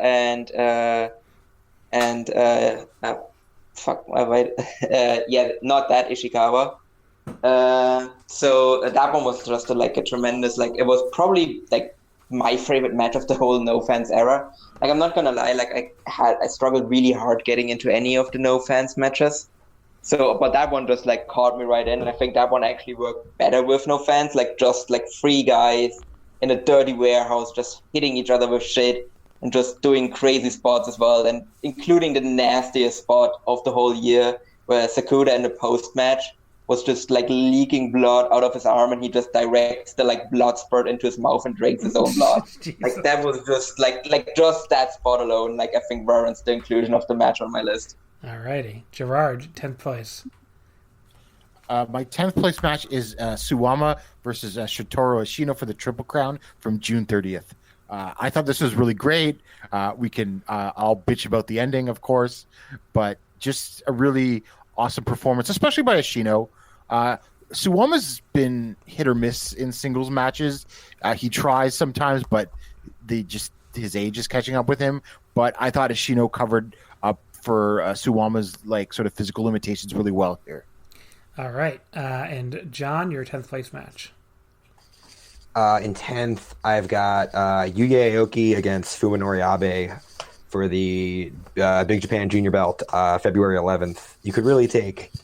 There's a couple Yuya Aoki defenses you could have just slid into this spot, but this is probably the strongest one. Abe was really great this year. I know some people were talking about this match. I think some people probably saw it, but I can't speak highly enough about Yuya Aoki this year. 9th place, I have from the N1 Victory Block A, Kaito Kiyomiya versus Masaki Mochizuki from the NOAH September 18th show at Nagoya Congress Event Hall. This was the 30-minute draw. It was my favorite block match of the N1 Victory, my favorite match other than the final. Even though I didn't really watch any Dragon Gate this year, but Mochizuki was awesome in the N1, and I thought this was Kaito was awesome all year as well. I just thought they had a really magical match here. So definitely my favorite N1 match, other than the final. Paul, your 9th place match. So this is actually my 9th place match as well. Yeah, I think that was just a tremendous match. Like that's like the thing that really got me into the N1 as well, where like it just got me. It's like, oh yeah, this is going to be a great tournament. Like it did kind of feel like it was gonna go long, but I didn't really figure out that it was going to be a draw, and I really liked the desperation both men showed like down the stretch as well, where they just started hitting each other with just big bombs, like just trying to put like the other man away, but no one wanted to stay down, and it just ended in a draw. And I think that's really just about the best way you can actually do a draw in one of these tournaments. So just a great match overall. So to be clear, you also picked Kaito Mochizuki. Yeah. Okay. So Gerard, your 9th place match. I'm going to pop into Dragon Gate for Kaito Ishida versus Keisuke Okuda from Gate of Destiny on November 3rd. All right. I think a lot of people have been talking about this match. It just ruled, hard hitting, a little different in Dragon Gate. I'm not going to say that I don't like Dragon Gate, but it's not necessarily a style that is my first choice when I'm watching Japanese wrestling. But I thought these guys were so fucking awesome, just stiffing each other. John, your 9th place match. My 9th place match is Daisuke Harada against Hajime Ohara on January 30th, the semis of the Junior Global League. Harada's day in totality is really a big moment there in the finals. He goes against Dick Togo on the same show, and that's a great match too. But this was my favorite junior match in NOAH, one of my favorite junior matches anywhere. Real mean match. My 8th place match, a match that I expect to be much higher on some of your lists, Go Shiozaki versus Takashi Sugera for the GH Saberweight title from December 6th in Yoyogi. I went 4 1/4 on this. I know a lot of people had it at 5 or close to 5. I just felt it didn't quite live up to that hype for me. Just dragged a little bit, especially with the 51-minute match time. But still a tremendous match, still an awesome match, but definitely a little lower on it than a lot of other people seem to be. Paul, what is your 8th place match? Yeah, so my 8th place match is the Real World Tag League quote-unquote final. So Jake Lee and Koji Iwamoto versus Yuma Aoyagi and Kento Miyahara. Just another tremendous tag team performance. I think I really liked the Real World Tag League final last year as well. I think I put that on my top 10 list here and that year as well. And it makes my top 10 list again. I think Gerard has talked about how Yuma has been the MVP of the tournament this year, and he was last year as well. And especially in the final, it's just a tremendous performance by him, where he just really shows he can go in the singles, but I think really his best work so far has been a tag team. and just an overall strong performance by all 4 men, but especially Yuma Aoyagi. Go ahead, Gerard, your 8th place. 8th place for me is Astronauts, Takuya Nomura and Fuminori Abe versus Strong Hearts, T-Hawk and Al Lindemann from Big Japan on November 23rd for the Big Japan tag titles. This is an awesome sprint. I think it just went over 14 minutes. To me, sort of the distillation of the great year that Astronauts have been having, and I think one of the best tag teams in the world. So to me, that was the one that stood out the most from their reign so far this year. John? Oh, hey, my number 8 is Yuji Hino against Kohei Sato on March 1st at the 01 19th anniversary show. I think this is some real top-notch bar fight wrestling, some real goon shit. Liked it a whole lot. I think this is the only 01 match 01 show I watched all year. So to me, 01 had a fantastic year. 7th place for me, a match is going to get me booed by Gerard. The GHC Heavyweight title, Go Shiozaki versus Kazuyuki Fujita, Noah, March 29th, Korakuen Hall. I already talked about it. It was like a fever dream match, and, I had a fever at the time, so I really enjoyed it. Paul, what's your 7th place match? Yeah, so my 7th place match is Keisuke Okuda versus Kaito Ishida from Kobe Pro Wrestling World. I like this match slightly more. Like I kind of I didn't want to put both matches on my list, so I had to pick between that one and the Gate of Destiny match. And I just liked this one slightly more. Like, they're both tremendous matches, and like the feud overall is great. But I just like this one a little bit more, and it's just like overall the chemistry is just off the charts. And this was just like 2 guys just like completely beating the shit out of each other for 11 minutes, and it was tremendous. It is a bit unlike the normal Dragon Gate style, but I think it works really, really well. And I think kind of with the guys that are coming up, we're going to see this a lot more on Dragon Gate going forward, and I'm just very excited that like Okuda and Ishida kind of provide the template of what like Dragon Gate might look like in the future. Because if it's like this match and the other matches that they've had, like that's going to be like a really hot one for the promotion. Gerard, what do you got in 7th? The Real World Tag League quote-unquote finals. Jake Lee and Koji Iwamoto versus Kento Miyahara and Yuma Aoyagi. We've already discussed this match a lot. I'll just say, though, I really did love the way that Yuma would troll Jake Lee to get a response out of him. It was great. John, 7th place. 7th place, I just watched a couple hours ago. It was from today's Dragon Gate Final Gate show. I maybe could have even gone higher on this, but I feel weird just plugging a match I watched 2 hours ago too high on the list. But the unit disbands match between RED and the Toriyama generation is just happened, so I don't know how much I want to spoil. But this thing is like full of wild moments that I can't believe they put together in one match. And really, I'm sure it'll come up again somewhere, but Dragon Gate's pushing of all their rookies all at once and turning them all into stars at once really crystallized in this match. Real bold choices made. Incredible match. 6th place, I went with Kento Miyahara versus Jake Lee for the Triple Crown title, All Japan, January 3rd at Korakuen Hall. This is my first 4.5-star match on the list. To be honest, this year feels like 100 years, so I barely remember a match from January 3rd, 2020 at this point, but I definitely loved it at the time. I don't remember it at all, but that's why I put it as my lowest rated 4.5-star match, and that's where having a spreadsheet comes in handy, I guess, because I probably would not have remembered the match just off the top of my head. But apparently I liked it at the time. That's about all I can say. Paul, what do you have here for 6th place? Yeah, so my 6th place is Go Shiozaki versus Takashi Segura. The match that you already talked about, John. I also really, really like this match. I also didn't hit as high for me as it might have done for other people as well. Part of that is because when I watched it live, I actually didn't like the match at all, but I was like in the middle of weekend long nervous breakdown because of organizing a move and getting rid of an apartment in the middle of a global pandemic, which surprisingly kind of grinded on my sanity a little bit, and I did rewatch it later, and I actually still really liked it. But still, like, because I didn't really like it when I watched it the first time around, I don't think I can rank it any higher than I have right now. But still, a tremendous match overall anyway. What do you got here, Gerard? Sixth place. Sixth place, Suwama versus Kento Miyahara for the Triple Crown from March 23rd. I love this match. Perhaps I would look back on it more fondly if things had gone the way that I thought they would go without the pandemic.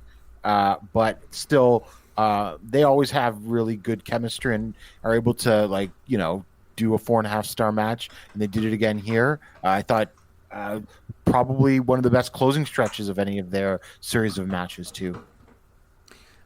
John, sixth place. In sixth, I have Kaito Kiyomiya and Go Shiozaki from January 4th. Everyone loved this match, I think. I remember watching this on the treadmill. I don't remember much else about it, but looking at it's a long time ago, but looking at notes I have from it, it appears that back then, I thought this was one of the first times that Kiyomiya looked like the champ, and not, you know, a guy struggling from underneath. And it's funny because that's when he finally lost. But yeah, I love this match.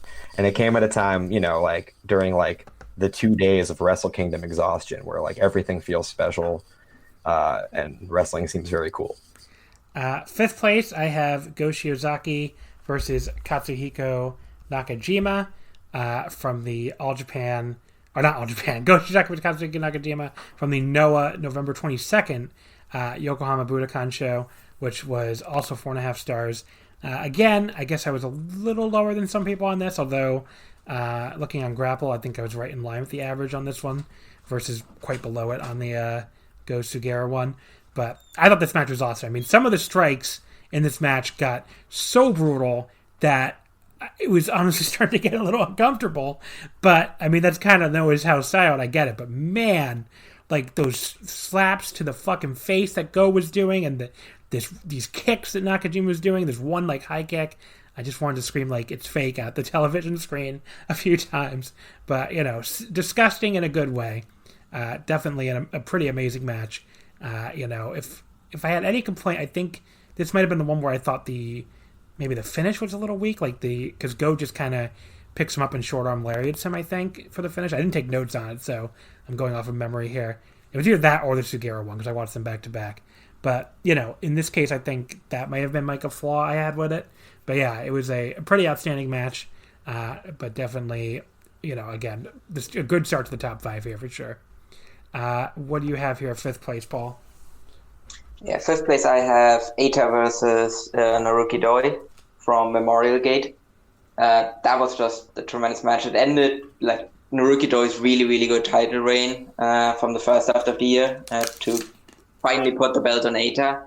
And Doi just tried his best, especially early in the match, to just kill Eita. Like, I very distinctly remember like him hitting the Doi 5s on Eita to the outside of the ring, and Eita's head literally missed the apron, I think, by like a millimeter, not more than that. Like, it looked really, really scary. Like, he and Eita also committed to that fall as well. Like, he didn't put his hands up or anything. Like, if he had hit the apron, like, he probably would be dead now.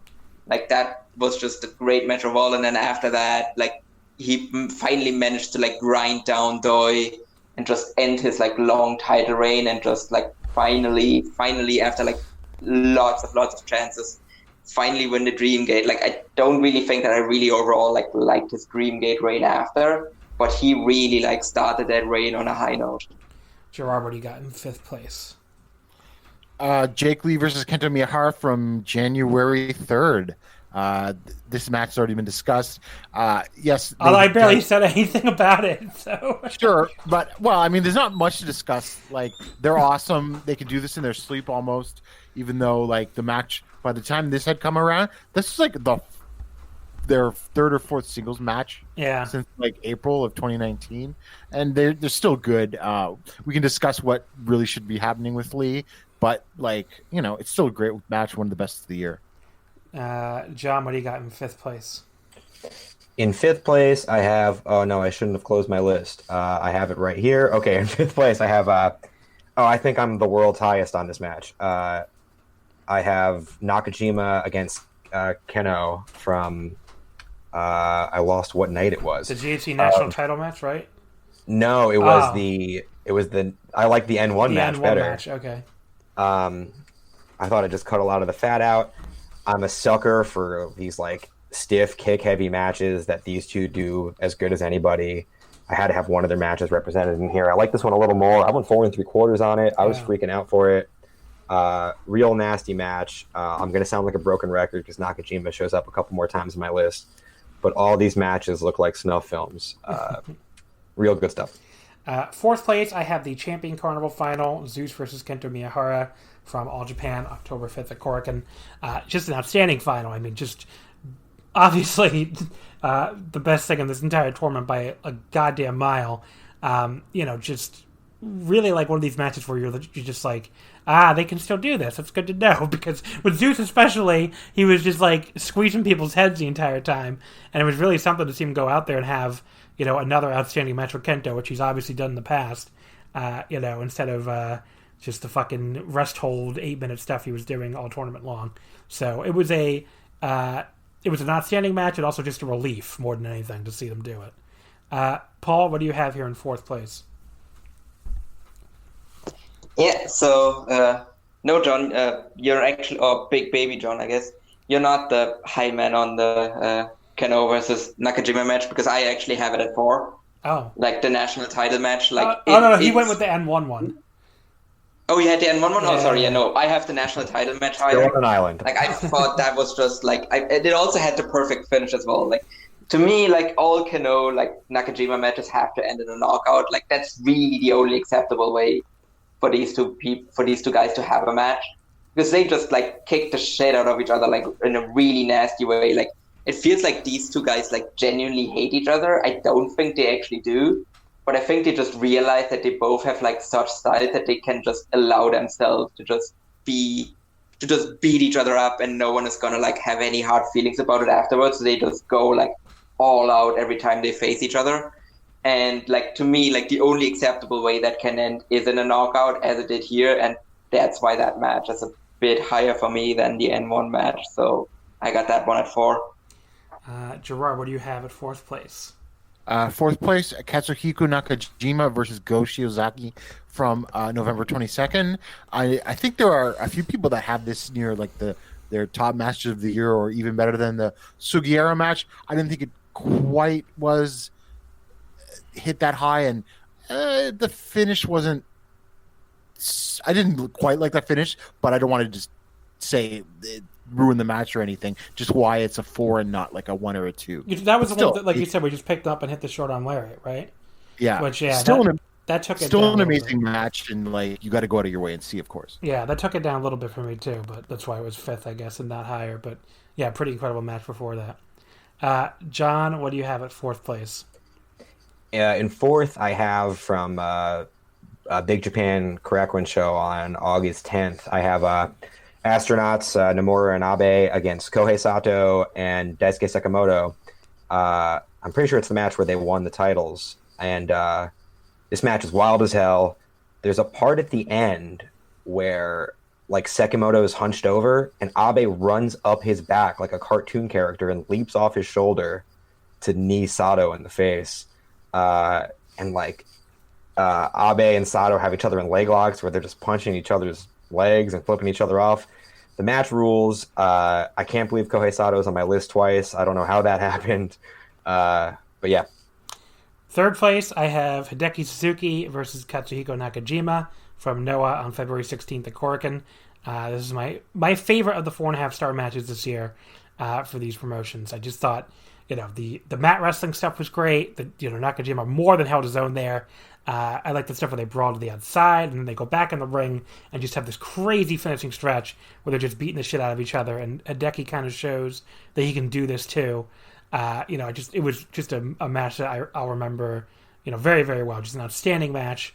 One of my favorite things from the period right before COVID set in.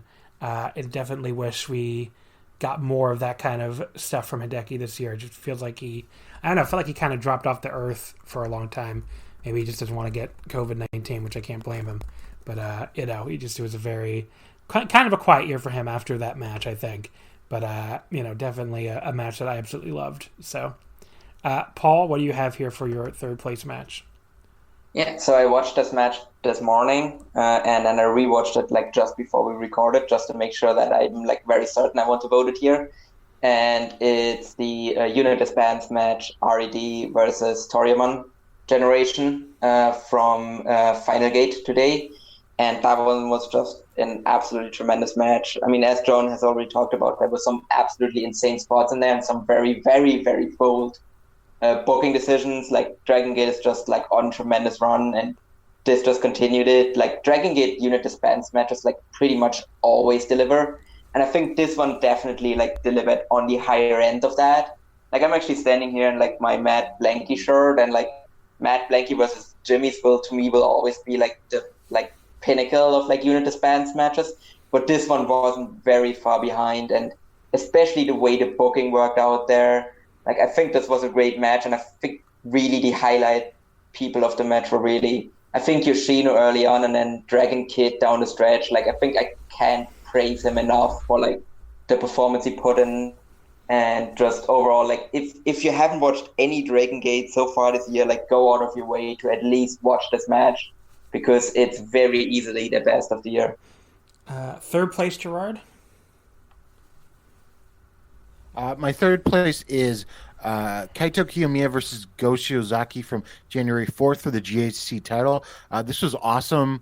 This was really the match to me where I was like, okay, Kiyomiya's really fitted into the ace position, because I thought his match just like 2 months before against Keno and Sumo Hall sort of suffered from the same Kiyomiya formula, where it's like get beat up for like 25 minutes and then make your heroic comeback with the Tiger Suplex.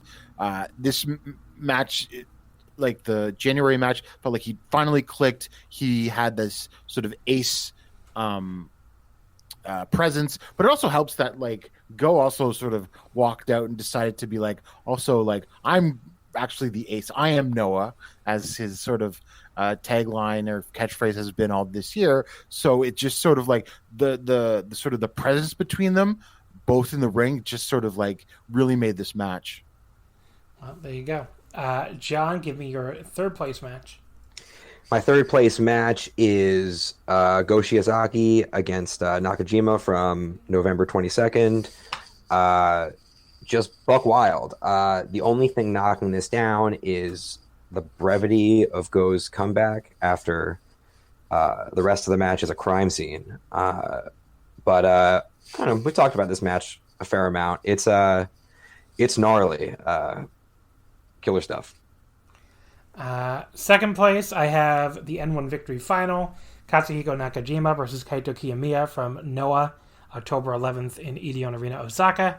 I went 4 3/4 on this. I seem to be one of the highest people on earth for this match. I just love the mix of like Kaito getting his ass kicked by Nakajima. Like Kaito to me was like, one of the best in-ring workers in the world this year, and he wasn't like a super focal point for a lot of the year, so I think he kind of flew under the radar in that respect. But like every time he was in a big match, he was fucking outstanding, and he took this ass kicking from Nakajima about as well as I've seen anyone take an ass kicking in a very long time.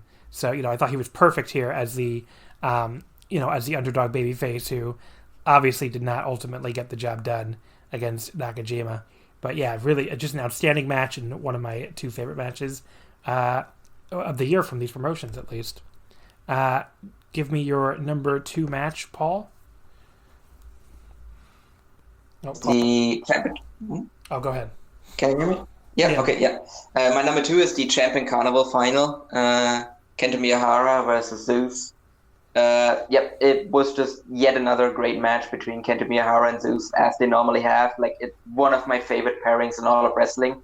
These guys just have like perfect chemistry, and they essentially deliver exactly what I want out of wrestling, which probably helps as well. So just like a tremendous performance again by both men, just like a really hard-hitting match. Just like Zeus, again, just slowly but surely trying to break Kento's neck as best as he can, and Kento just barely managing to like eke out the win at the end there. after he just escaped a hellacious beating by Zeus was just like yet another great performance, and hopefully we'll get this match at least once more, and I'm really, really looking forward to them facing again. Gerard, your number 2 match? My number 2 match is also Zeus versus Kento Miyahara, Champion Carnival Finals. To me, the best match in all Japan in all year, and at least it was actually a good match to sort of signify their year.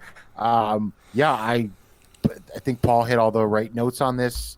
I will just say, though, I think in some ways Zeus sort of gets underrated as a worker because he actually kind of generally tries even in like 6-man and undercards, and I don't think he gets enough love. It's just how much of a consistent worker he has become in the last couple of years. John, your number 2 match of the year? Well, for starters, holy hell, I forgot Kento and Zeus. That would have been on my list had I remembered. My number 2 is Ada against Naruki Doi. I thought this match was incredible. There's all these like images from it that are still stuck in my mind from the day I watched it.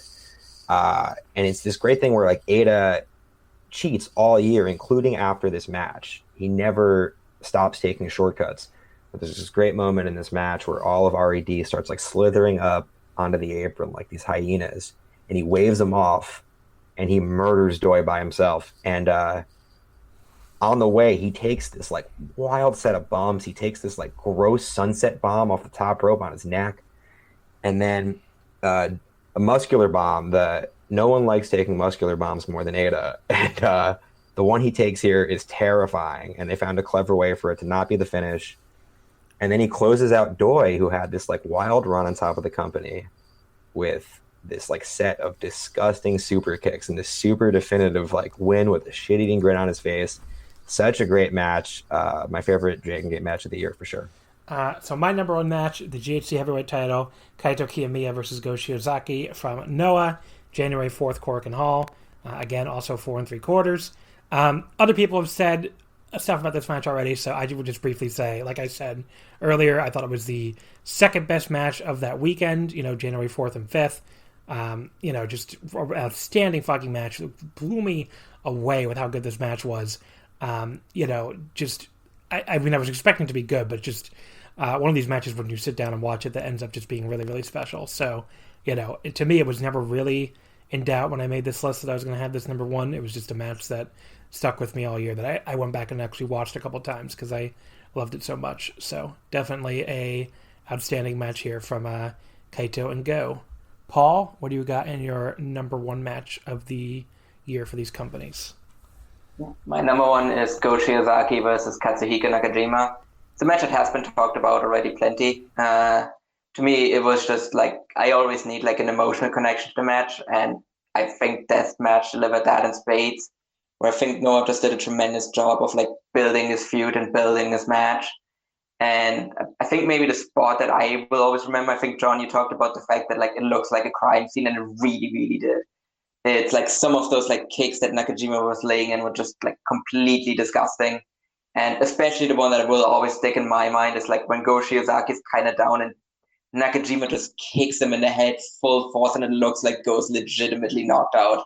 And it almost looks like they're going to do like a referee stoppage right there, because then Nakajima just goes down and he just starts beating on Kento with just some disgusting looking elbow strikes. Like it looked like really, really incredibly vicious to like a degree like that I haven't seen in wrestling in like a long time. And you could just like feel the hatred between two men, which is really always a key to like a good feud. And it was here in spades. And to me, it just like the overall package of the match, just like immediately after it was over, it was clear to me that like this is my match of the year. What do you got here, Gerard? Go Shiozaki versus Takashi Sugiura from, December 6th. Obviously, been talked a lot about by many people in the last couple of weeks. I just thought it was incredible. Did not feel like it went 51 minutes.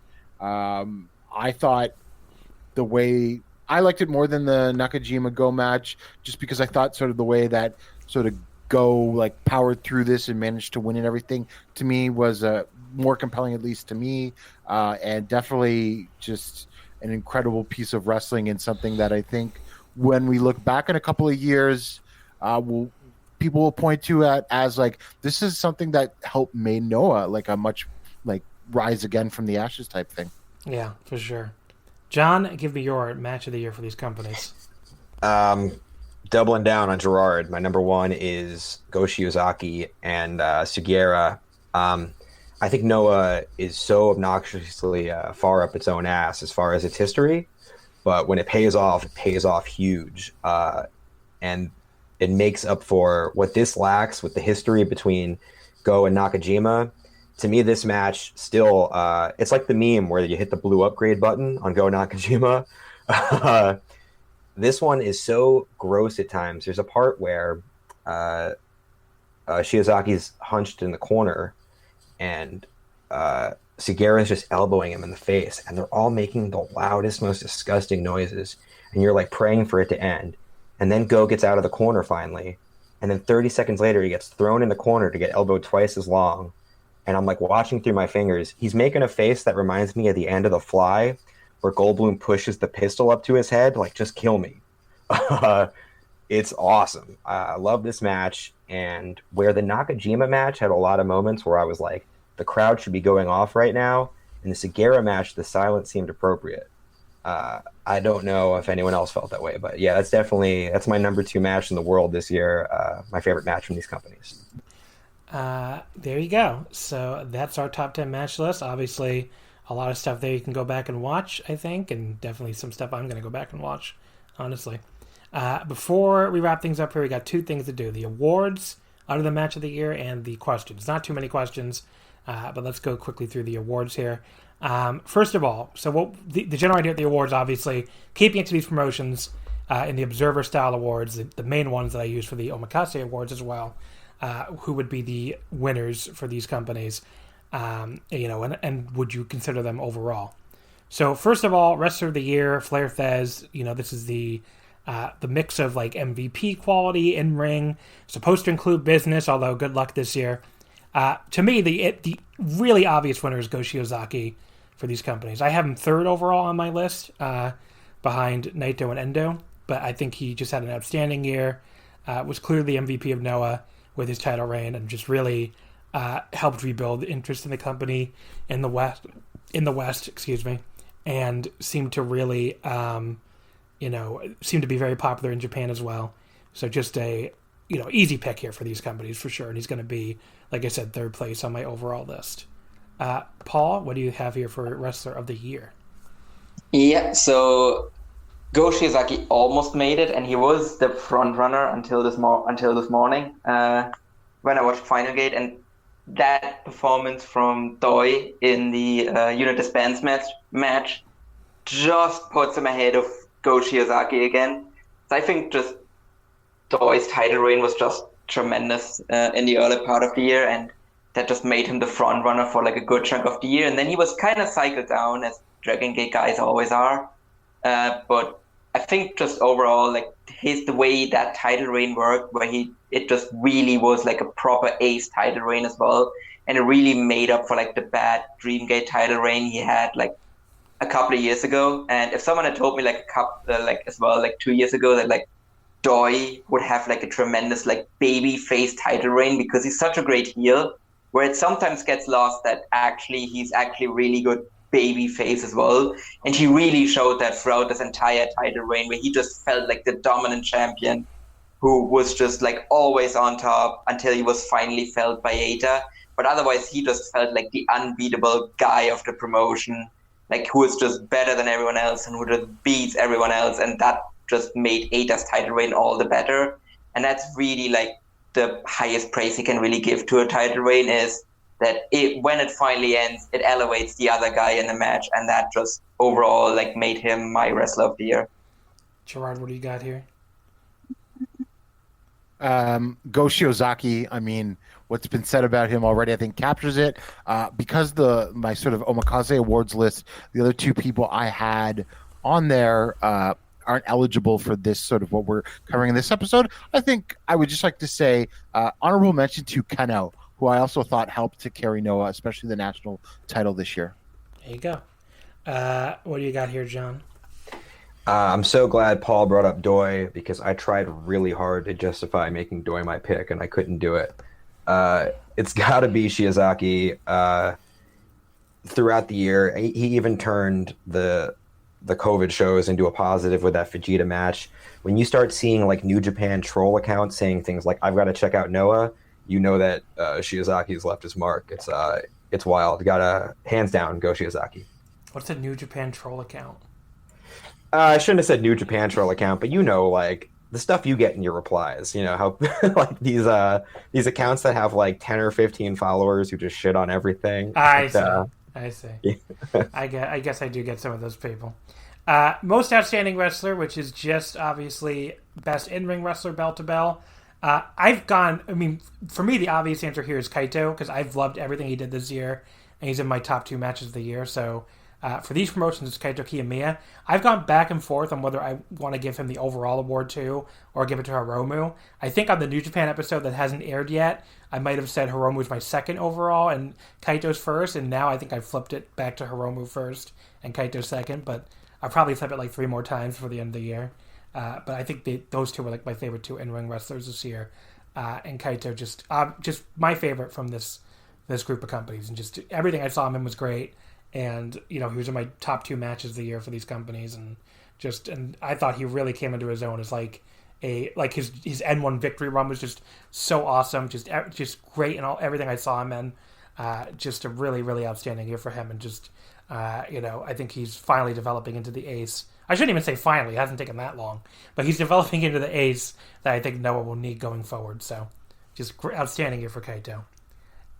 Paul, what do you have here for most outstanding wrestler? So my vote goes to Katsuhiko Nakajima. The only other people that were actually even in contention were also Noah people, so Kano and Kaito.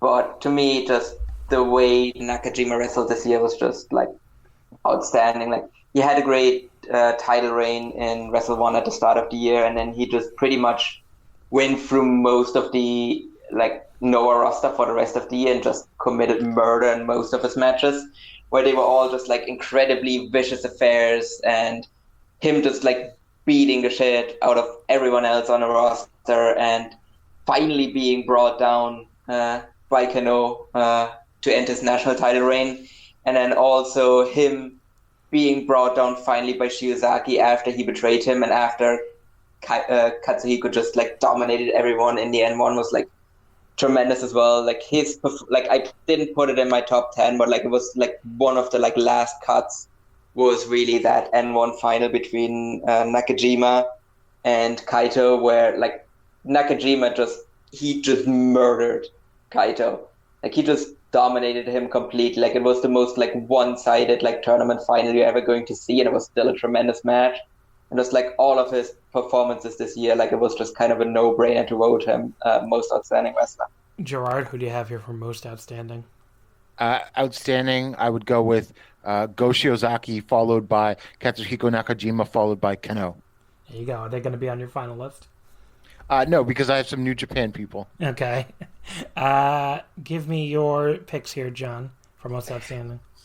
Most outstanding's got to be Nakajima. Dude's been unstoppable all year, and I didn't even see the Wrestle 1 stuff, so he'd probably go even higher for me.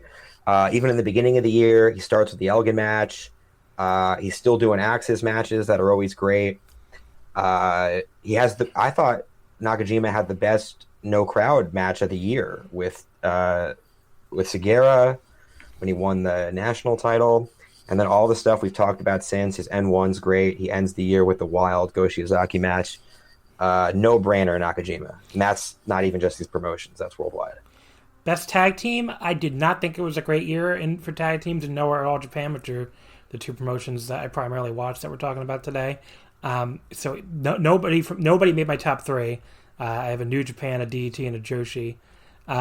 So I guess I'm going to give it to Jin.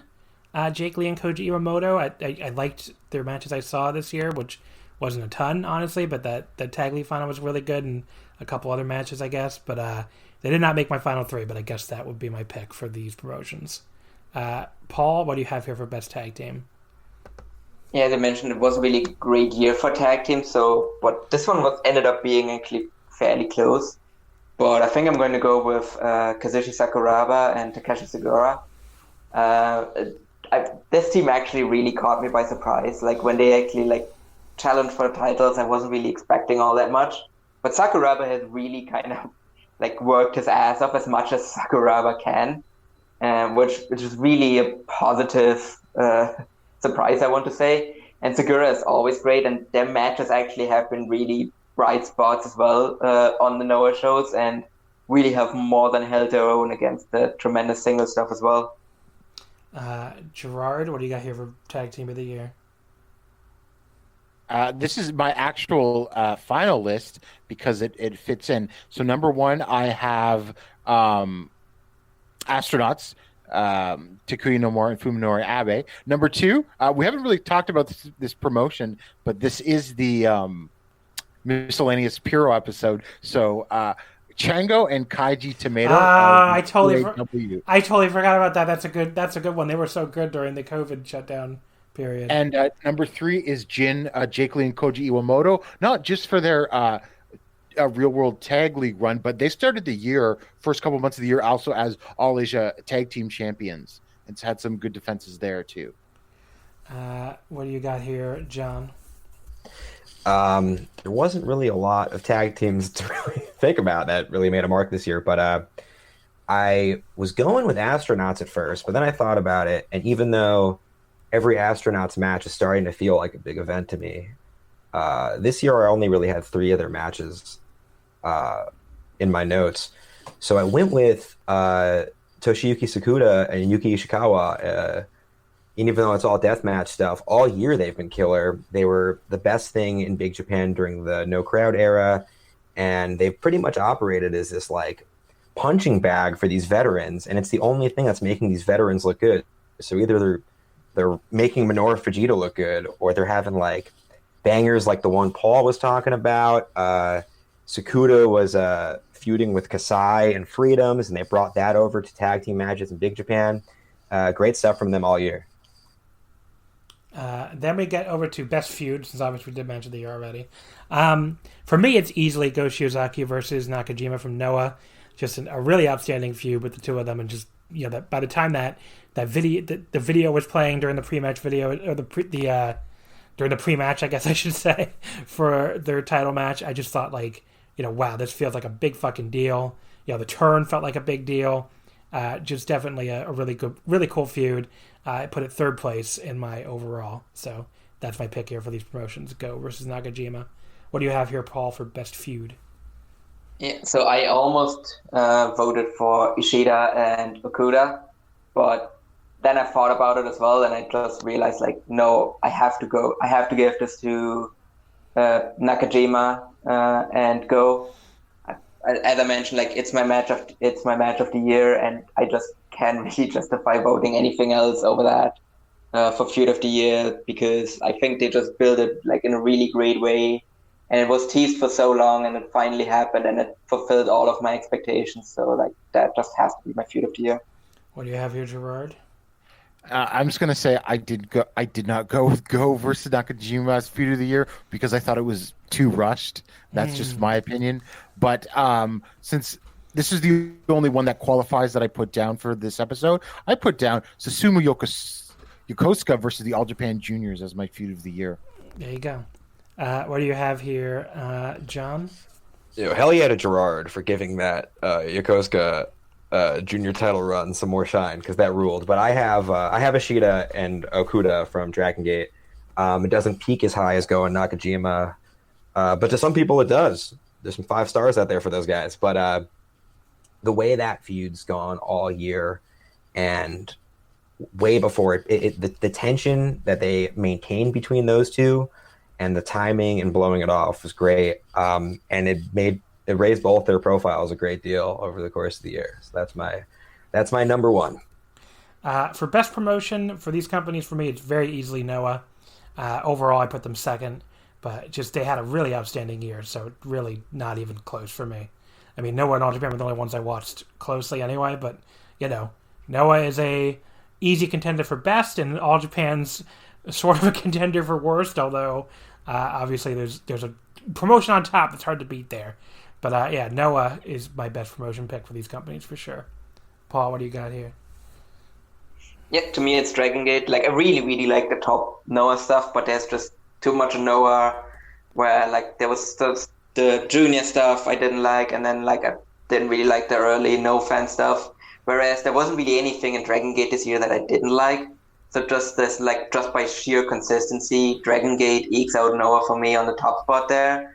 And just the way the roster is built as well, like, I think they're probably going to remain in that top spot for quite a while as well. See, I will say for all the hype they've gotten, they're not doing as well as I thought they would in the year-end awards for guest or patron so far. I mean, you haven't put your ballot in yet, so I guess you'll help them when you do.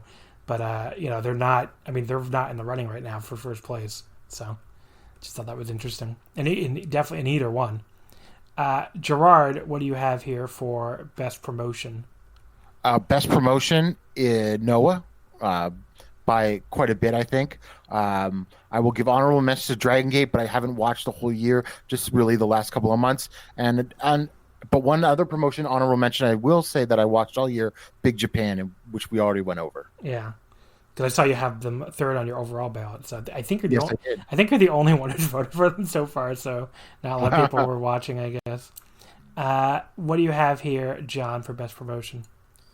I'm gonna rule Dragon Gate not coming first in the Omakase poll as obvious election fraud. I think you're using Dominion voting system software. There you go. There's a lot of people who still haven't put their ballots in yet, including you. So you can help them out. So, guilty. Yeah. Soon, I promise. I got Dragon Gate number 1. The top end stuff isn't as great as Noah, but what is? And but up and down the card, it feels like everything they do matters. There's so many stories to invest in, even down to the openers of every show. They've taken like 4 rookies and made them major players. The new Masquerade stable is like what you dream. It's like an internet nerd's dream. They took all the best young wrestlers and put them in one stable and have them just crush people. It's everything you would ever want, and all it's missing is Katsuhiko Nakajima.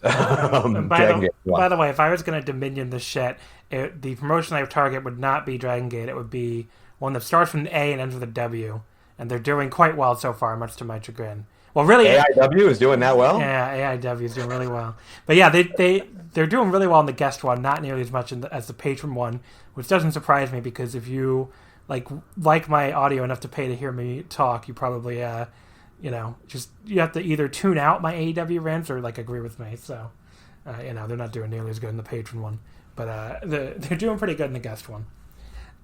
Okay, best major show, the last best category here. So I don't have anything on my overall list from the top 3. I have a Joshi/DDT show, a DDT show, and a New Japan show. I don't know. I actually don't know where to go with this one. Maybe... I don't have a good pick for this. I guess I should have wrote one down, but I'm really trying to think of a full Noah... Because when it comes to Noah, I just think of really awesome matches, but not really awesome major shows. And All Japan just didn't have a great year. I guess I'm a shrug for this one because I really don't have a pick. So nothing made my top 3.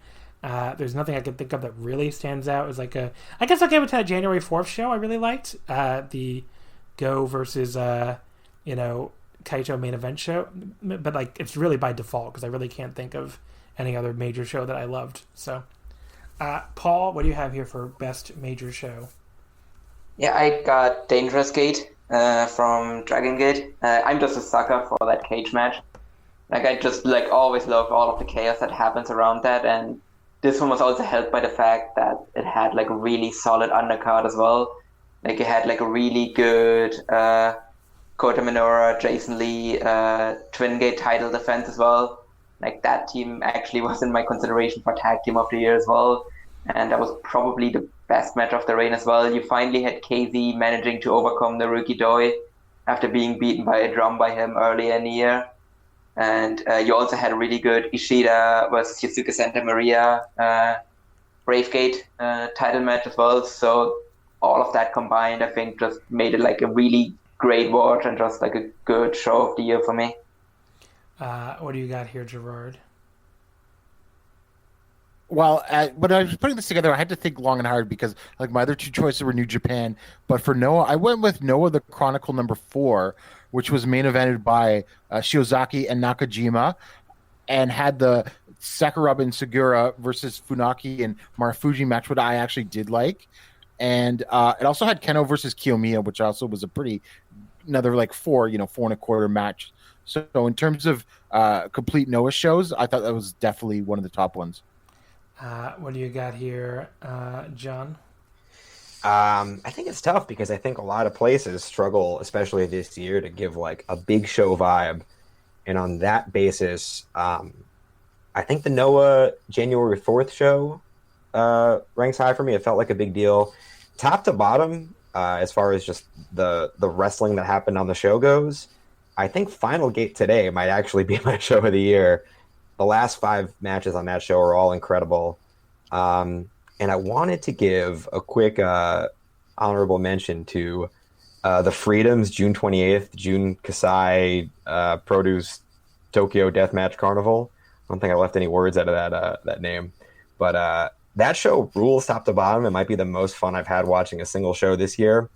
And at the top of that card, there's a Toru Sugiura against Takeda match for the King of Freedoms title that gets cut off because Takeda, go figure, is bleeding too badly. But if that match had continued, that probably would have been a top 3 match of the year for me. And Toru Sugiura's whole year has been amazing. And I saw this as my only opportunity to say so. That's all I got. And there we go. So I'm gonna make executive decision. Fuck the worst awards. I mean, we're already gone like over 2 hours 15 minutes. I want to get to the few questions. Spoiler alert: a lot of All Japan. Yeah. I mean, I know you were gonna vote for Go and Fujita as your worst match. Also, to clarify, I did watch that match live. Just to clarify that I'm not like one of these watching later people. I might be the only person that watched it live that hated it. Yeah, you really did hate it. Okay, so let's see. I got a couple questions. First of all, from Corey at QQAAXX92 on Twitter. Is Daichi Hashimoto underrated, overrated, or fairly rated? Anyone want to take this? I think at this stage he's fairly rated, I guess. I agree. I think he probably got overrated a bit early on, and then he got, then people swung the other way where he was kind of underrated because everyone just said he was just a lazy slob, which he is to some degree, but he was still I think producing higher than people were giving him credit for. And I think now he's kind of fairly rated as a guy that he can deliver a really good match, but it's just way too inconsistent most of the time. Anyone else got thoughts on this? Yeah, I was going to say fairly rated. I mean, I don't think people were saying yes, he's great now. He's great. I think is great is a perfectly acceptable word to use to describe him. But no one was saying he's on Go Shiozaki or Naito's level or a wrestler of the year. They're just this guy's a solid guy that can produce a good 4-star main event now. So I think he's fairly rated. John, do you have any thoughts? Yeah, Daichi rules. I also unfairly would shit on Daichi because his Champion Carnival last year was a nightmare. It was pretty bad. Yeah, and I just, gave up on the guy completely. But every match but one of his this year, I mean, he has the title reign where every match kicks ass. He's a great fat, lazy slob. And fat, lazy slobs are one of my favorite archetypes of wrestlers. I started calling it late last year. What the hell was that title match he had on the Sumo Hall show that was actually kind of good? No, wait, that was the one bad match he had when he started sitting there yelling. There's some other matches he had late last year that I thought were actually really good.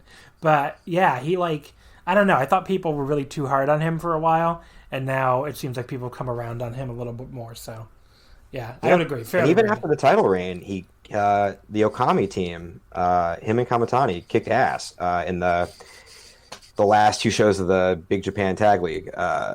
Daichi's the shit, man. Yeah, there you go. At RBX2000, with the exception of the Fed, has All Japan been the worst book promotion in the world this year? Yes. I agree. Yes. Yeah. By the way, one other thing Impact got pretty bad, but other than that. Yeah. I just thought of we never going to talk about Daisuke Sekimoto. I don't think we ever did. What's his deal now? Like, why is he's just really that washed up? Yeah, he's just old now. he has been going, like, he has been working a really, really hard style for like a really long time now. Like people kind of forget how long he's actually been around. I think he's been around for like nearly 20 years. Like I think he debuted like in the early 2000s or maybe even before that, if I remember correctly. And he has just been going for like 100 miles an hour since then. So I think it's just like caught up with him, and he's just slowed down to like a large degree. Like I don't think he's like completely washed, where he's completely incapable of having a good match. But like more often than not, he will just like take time off, and he's like noticeably slower as well now. Any other thoughts on this? Even though he's slowing down, he's still taking ridiculous bumps. Like he took this ridiculous bump in the match against Okabayashi maybe a month or so ago for the strong title, where he basically like went for like a suicide dive but missed and like hit the ground, and just like, come on, man, stop doing that. From the Super J-Cast Discord, Rika Tatsumi, not the wrestler, but great wrestler. She says, how would you and the guest plot All Japan for 2021? I think I've made it very clear that I would give Jake Lee the title. First of all, like I would have Jake Lee beat Suwama clean, win the title. I would have like Kento maybe get to the Champion Carnival final and lose to an outsider, and build up that outsider to lose to Jake Lee, and then I would build to another Jake Lee Kento match in the fall where Kento beats him to get the title back on him. But yeah, I would give Jake Lee like 8 months this year to see what the fuck he can do, because I really don't know why they haven't tried that yet. Really, I mean, like just give it a fucking shot at this point.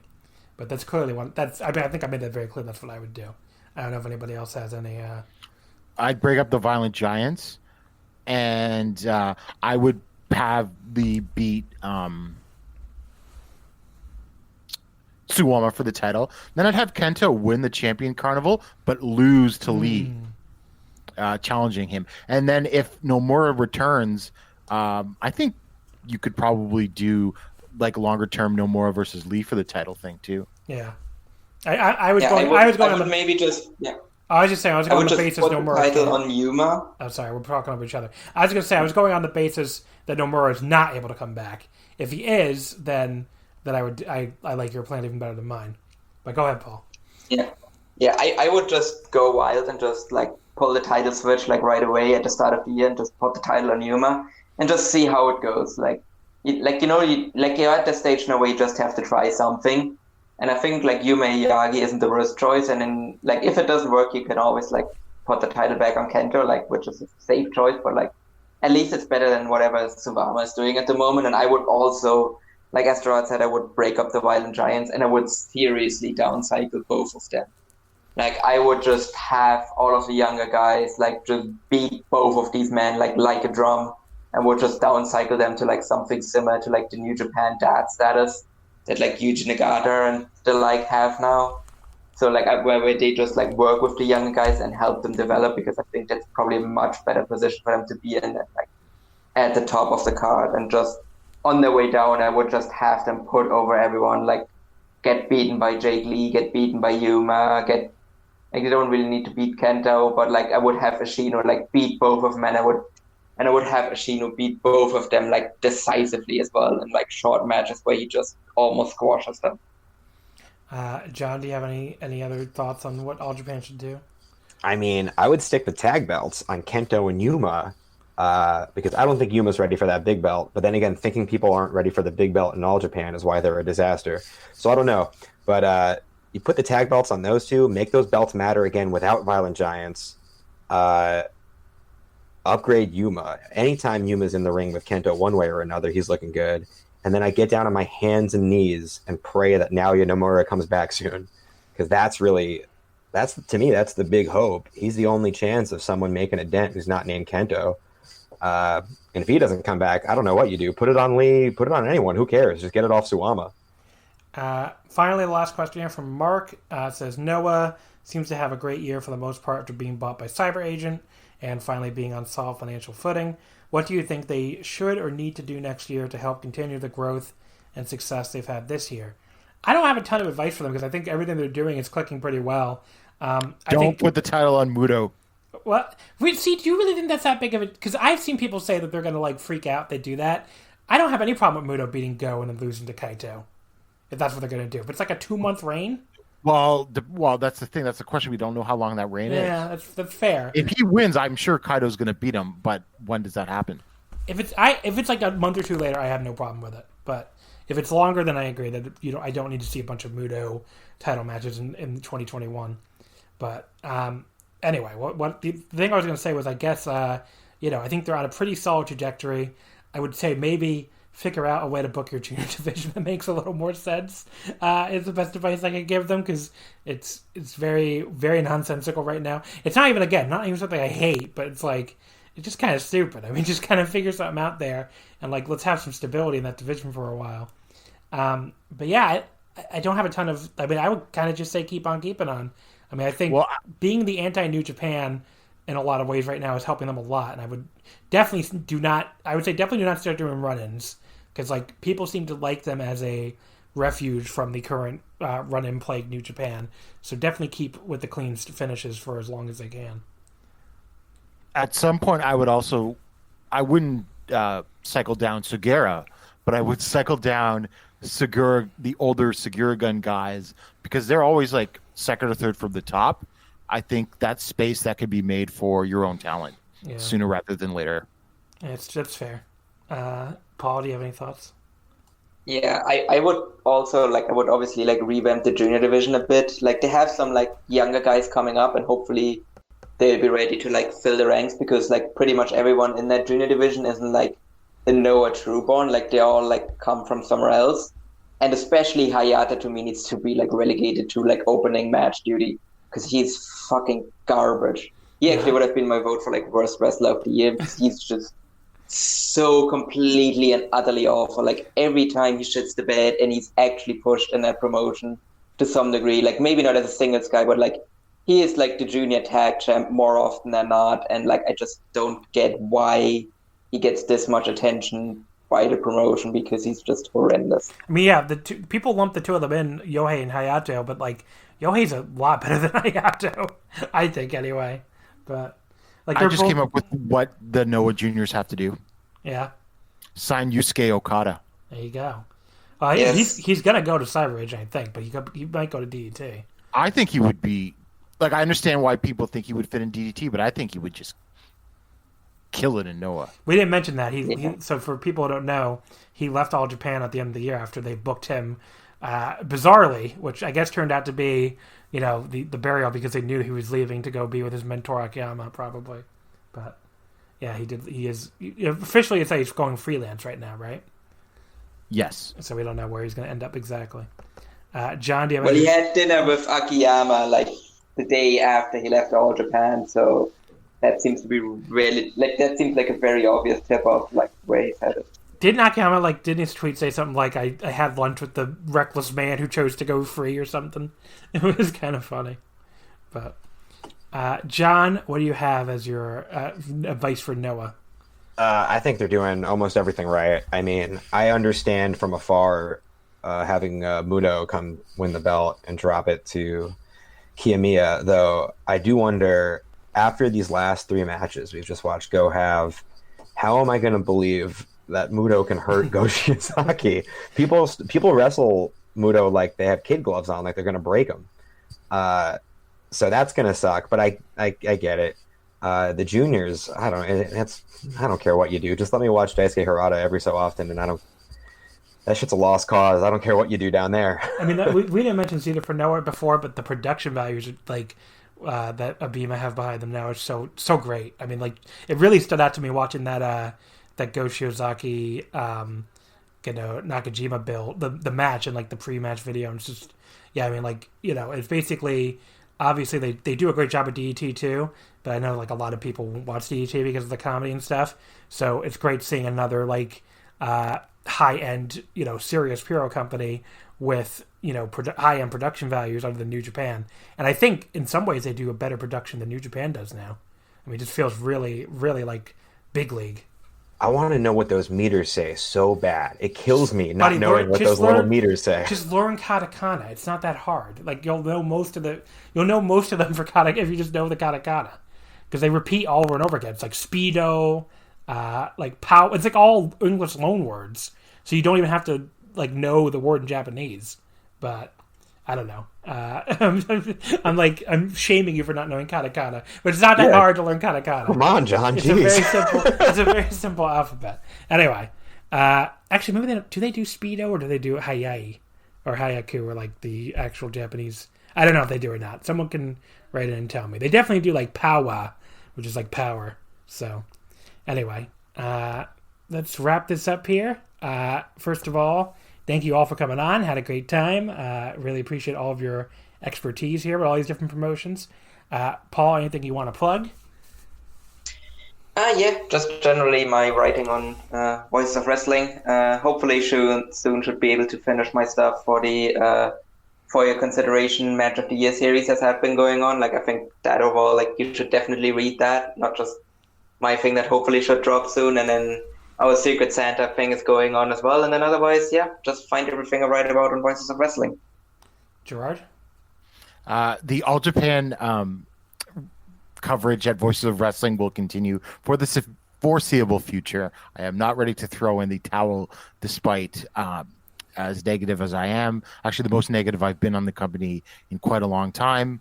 But I will be writing a year-end retrospective where I will bury everyone, including Tajiri. Looking forward to that. John? Nobody wants to plug their Twitters, by the way, I've noticed. Yeah, I know. I'm ready and raring to drop that Twitter handle. Here it comes. Follow me on Twitter at FatMansAllRight. And if enough of you do it, maybe I'll actually tweet about wrestling. I write for Voices of Wrestling. I've been doing the Dragon Gate Big Show previews lately a lot. That's been a lot of fun. I play in a band called Timeshares. Good luck finding that.